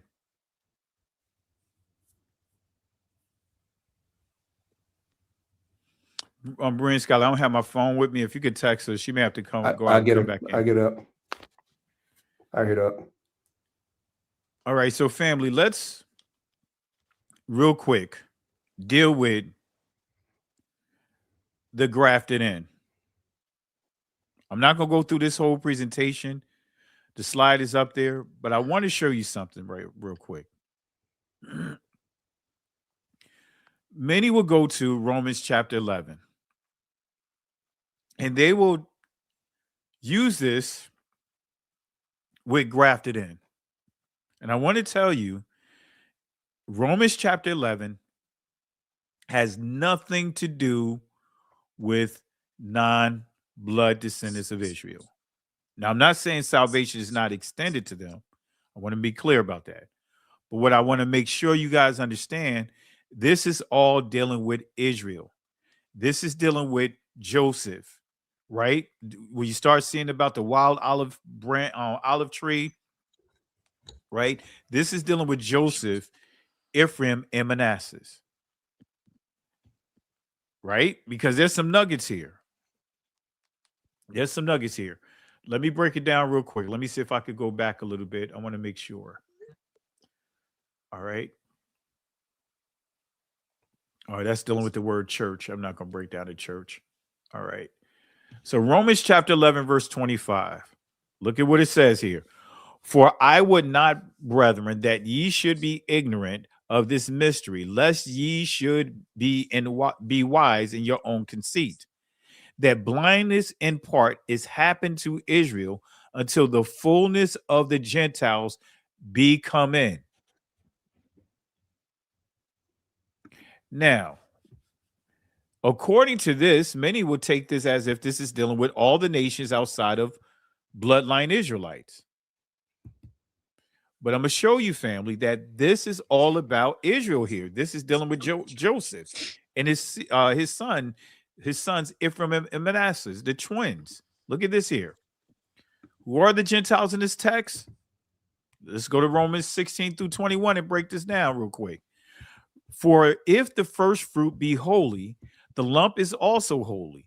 And if the root be holy, so are the branches. And if some of the branches be broken off, and thou being a wild olive, wert grafted in among them, and with them partakest of the root and fatness of the olive tree.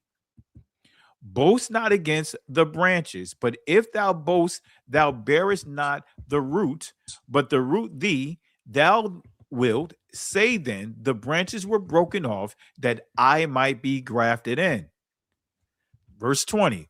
Well, because of unbelief, they were broken off. And thou standest by faith, not be high-minded, but fear. For if Yahweh spared not the natural branches, take heed lest he also spare not thee.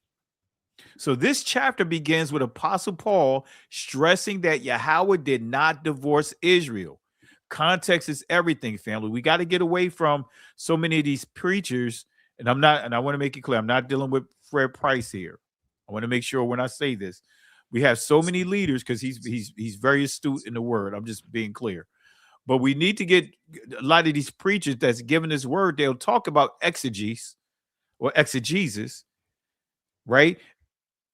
But they're not. They're literally piecemealing and pushing a narrative that's foreign to the actual text when you study it. Am I right, Berean scholar? You know, when you're dealing with hermeneutics. Yeah, you're right. Hermeneutics. So go ahead, Berean 101. scholar. I'm sorry. No, that's hermeneutics 101. You're right. So,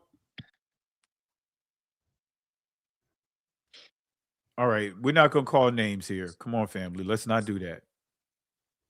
We're not doing that. We're not calling anyone names. So this chapter begins again with Apostle Paul stressing that Yahweh did not divorce Israel. So, and this is a continuation from the previous chapter, not getting into all of that. Paul is clear that there will always be a remnant of the bloodline Israelites. That's what, look here, Romans chapter 11, verse 23 through 25. And they also, if they abide not still in unbelief, shall be grafted. Now, at the beginning, it deals with what I mean, what Paul is referring to with there's always going to be a remnant. Early on, he deals with Elijah and the 7,000 prophets that he didn't know was still out there, that was out there. Now, reeling this in, look at here. And they also, if they abide not still in unbelief, shall be grafted in, for Yahweh is able to graft them in again. Wait a minute. How is it that they're being grafted in again? That means that they're part of the connection.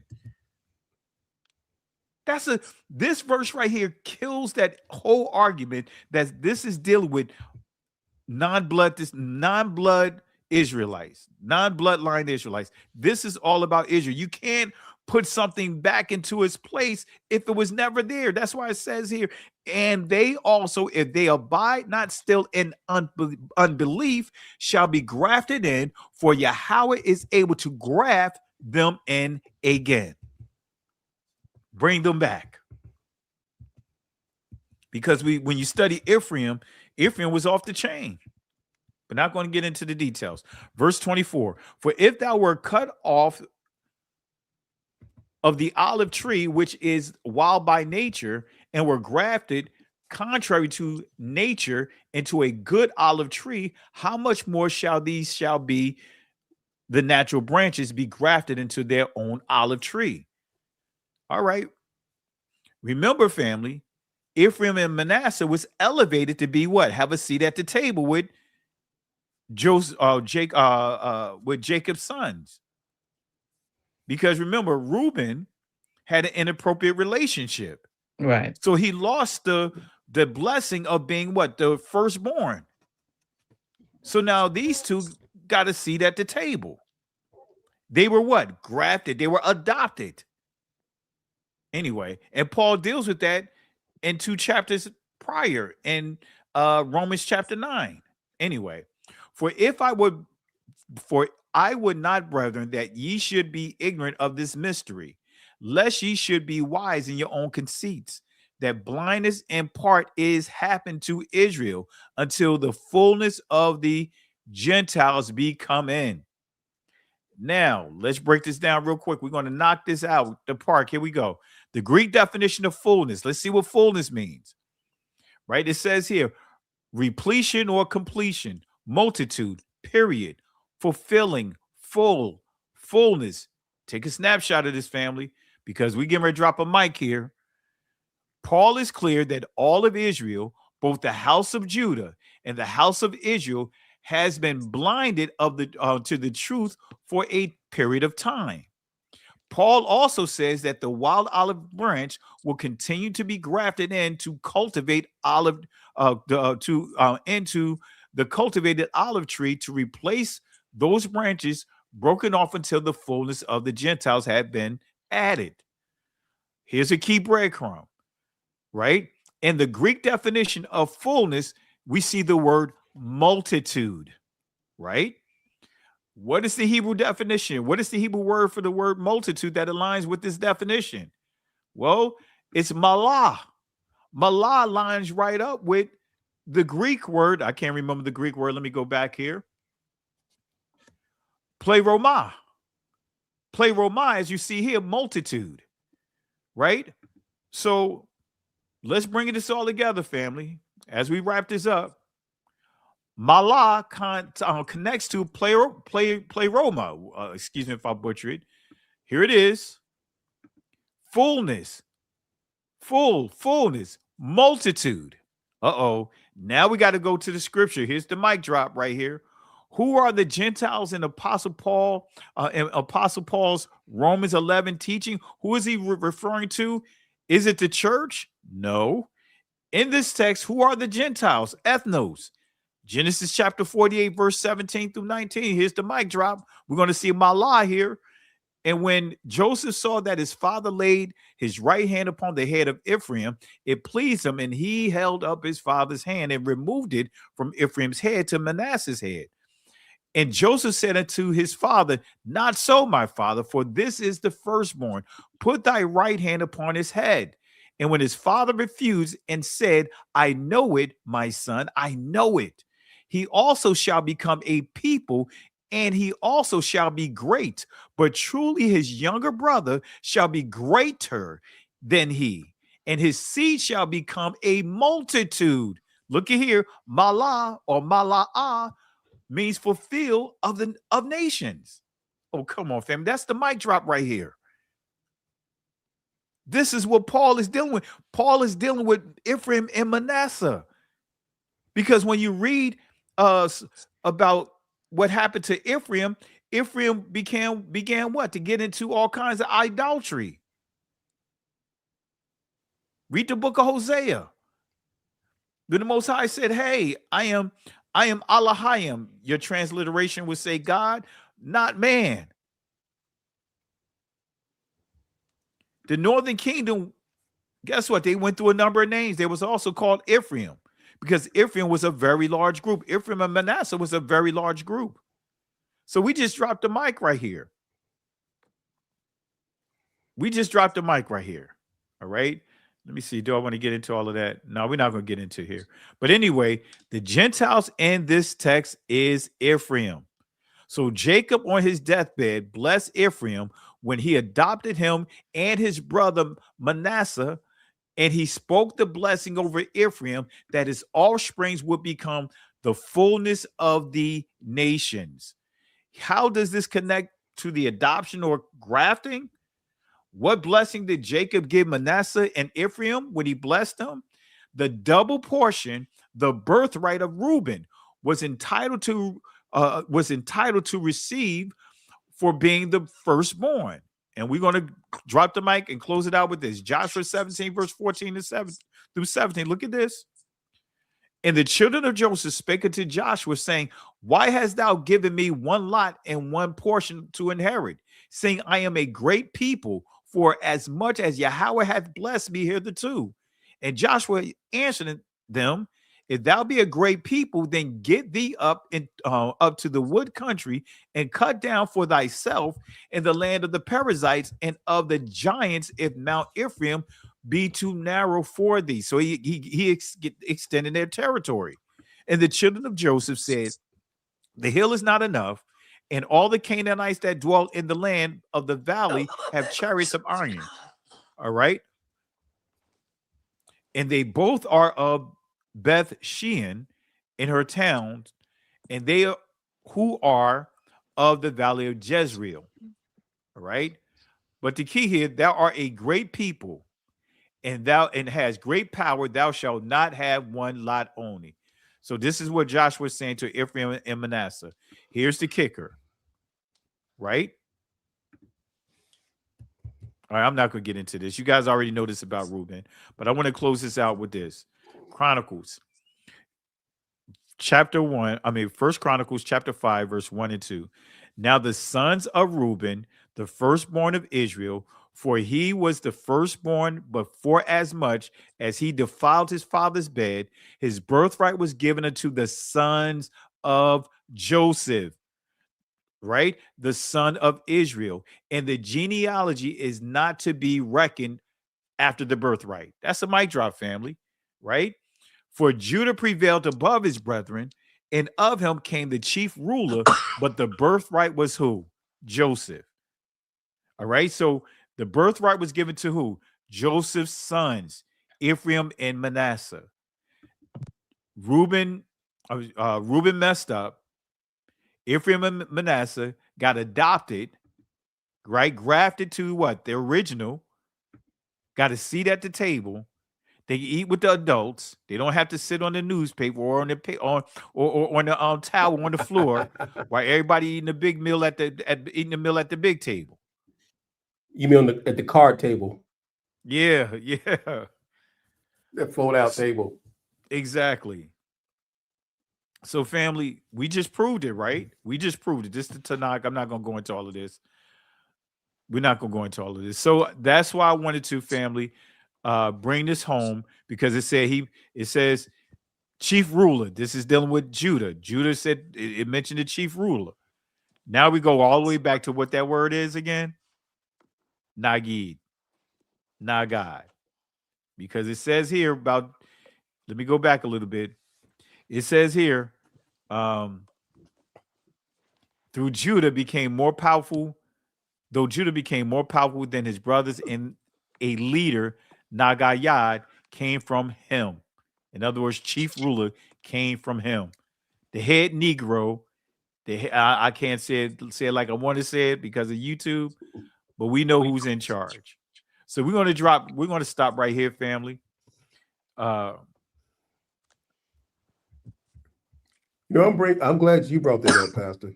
I was thinking the same thing the whole time, how we said things in joking growing up, but the word actually means who's in charge. Yeah. People used to call me Crazy Joe, but now they call me Batman. I know that went a little over some of the people's heads. Dear East Side, right? Patterson, New Jersey. But family, that's what this word means. That's what this word means.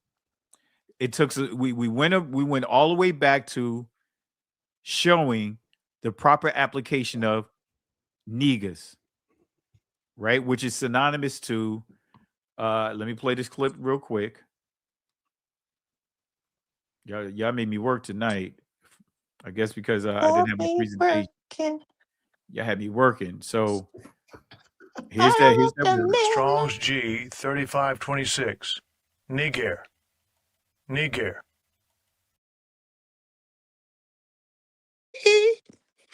That's the Hebrew word, or the Greek word.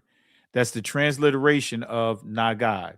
So remember, family, and that's the thing I want to point out, just to make sure we all on the same page. I know that many would take that word and say that it means skin complexion, when actually that is a title. And that title is what? Chief. He's the chief what? Leader in Antioch, going back to the Simeon. All right. And we just brought it full circle, dealing with the grafted in. All right. Any comments, guys, as we get ready to wrap it up? You stuck to the principle, Pastor. You had more than one witness on each thing. You had that word is mentioned in more than one scripture. You nailed it. Absolutely. And family, it was a lot more to uncover, because especially his definition or description of Christ. I was like, he described Christ when he started getting into the burnt feet like burnt brass. He referred to that as being like a middle brown, not being dark. So it's a lot. It's a lot that we could cover, but we'll be here until next Shabbat if we went through all the details in the video. But again, I hope this helps you guys and giving you guys some information, of some clarity of how to even approach the information. And we hope that it really blesses you. But let me give some shout outs here. See some additional super chats. Anxiety Alley, thank you for the love and support. Really appreciate it. Ty in the building. Just wanted to contribute. Appreciate it, Ty. Thank you, sis. Really appreciate you. And also we have is that no Nope. I'm not sure how to pronounce it, but charge it to my head, not to my heart. Thank you for the love and support. Nopo. All right. But thank you guys and family. Let's give some shout outs to everyone that blessed us tonight. And give yourself a hand as well, because they know how special we are. And that's why we see the problems that we have. They try to stir up problems. And you know what's so ironic, right? You know, when I went and watched the Michael Jackson movie, it brought back a lot of the things I knew about Michael Jackson, about all the heat that he was taking because of how good of a businessman he was. Mm-hmm. Michael Jackson was no joke. No, he was not. He was no joke. Very smart. And so when you start understanding just how powerful our people are, this man, I'm not going to get into the other discussions, but he died. His death was very questionable. But look at this. This was what, almost 20 years ago? And he's dominating the charts. Mm-hmm. Yep. Not just the movie charts. He's dominating the music charts again. Yep. Something that Beyonce, what's the other girl, the tall, skinny girl, the country that sing, I guess, country girl or whatever. I can't remember. Married to dating a football player. I can't remember her name, but they talk about her a lot. But all these different artists of today cannot hold a glove, no pun intended, to that Thriller album. That's wrong. You know, Taylor Swift, that's it. That Thriller album was selling week. And he did that for over a year million and a half. week. Yep. Thank you, Elder Bethia. Nobody has sold an album 1 million a week to this day. Let that, with no internet, people going out and actually buying his stuff. Yep. Going to the record stores. The record store. All around the world. That's how special we are, family.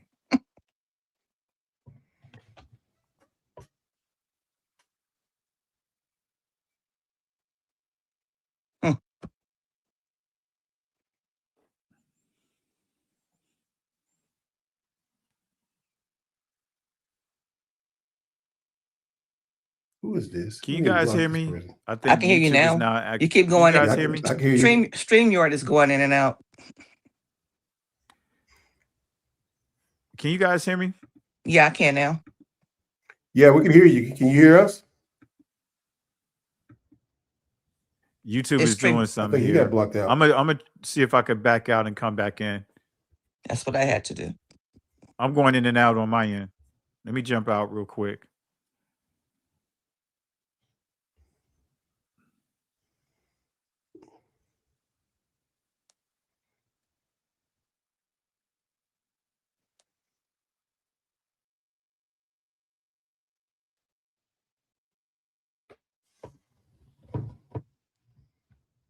Can you hear me, sister? Yes, I can hear you.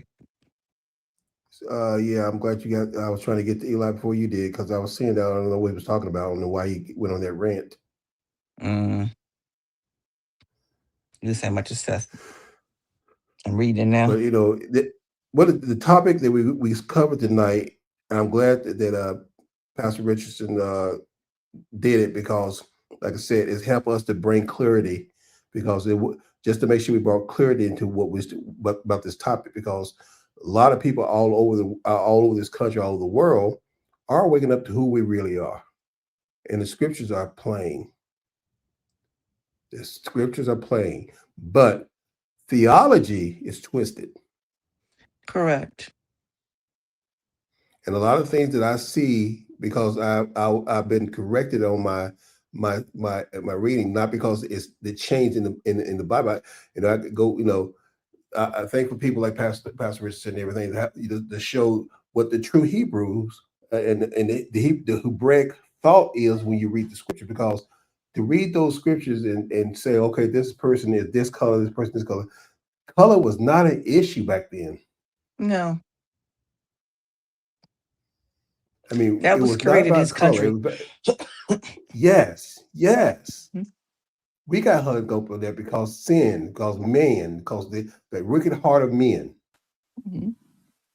And that's why I found it so funny that when you talk to atheists, scientists, it's easy for them to accept color facts based off what they see in the genomes, what they see in DNA. It's easy for them to accept it than the people who so-called study the words of the scriptures.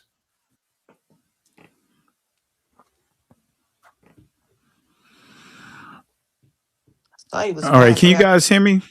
Yes, now we can. Yes, sir. Yes, sir. Yeah, they doing all kinds of crazy stuff here. Suddenly everything is going to a crawl on my end.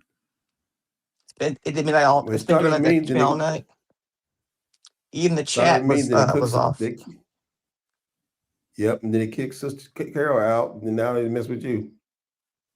Yeah, yeah. So yeah, we will, family. We could touch more on this, which we will, because it's more that we can discuss, but don't want to drag this out much longer because of the issues that we're starting to have. And when that happened, I may have to check my my mail to see if I got a notification, of them taking down my my video or trying to flag me. All right. But with that being said, family, You really said that, appreciate you Pastor. guys tonight. Go ahead, Berean Scholar. I'll thank everyone in the chat. I see how many people chat. The numbers down, but still, if each one in the chat will hit a like, make a comment after the video, and share this video, we can help that, because they are trying to stop the truth. So please like, comment, and share. Absolutely, Sister Carol. Any comments? Stay in the truth. Do not waver off into other things. Stay where you are in scripture. Do not go to other books, other sources that will take you away from the truth. Stay in truth. Yes. And I want to take thank you, Sister Cheryl. Thank you for the love and support. Thank you for the contribution tonight, and really appreciate you for hanging in this late. Really appreciate you, Sister Cheryl, and tell hubby to reach out to me tomorrow. But really appreciate you for the contributions tonight. Thank you all for the contributions tonight.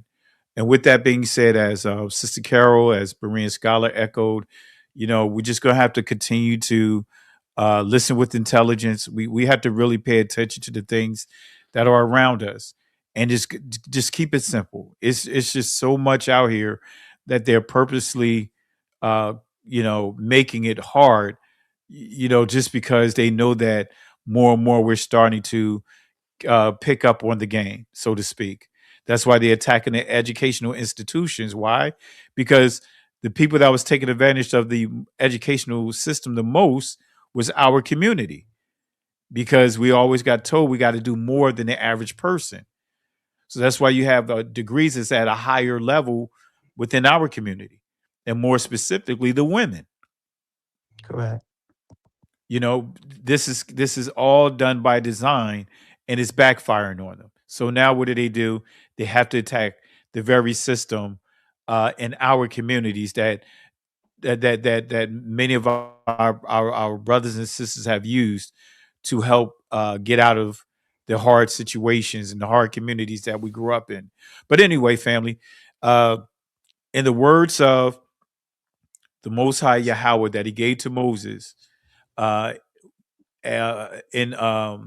Exodus chapter 14, verse 13 and 14, and then when they was facing the challenge of the Egyptians, when they was at what appeared to be a dead end, the Most High gave Moses these words to give to Israel: "Fear ye not, stand still and see the salvation of Yahweh. These Egyptians that you see here today, they will not have power over you ever again. The Most High will fight for us." But here's the kicker, family. We have to hold our peace. Can't go back. Can't stay here. Keep moving forward. Shalom.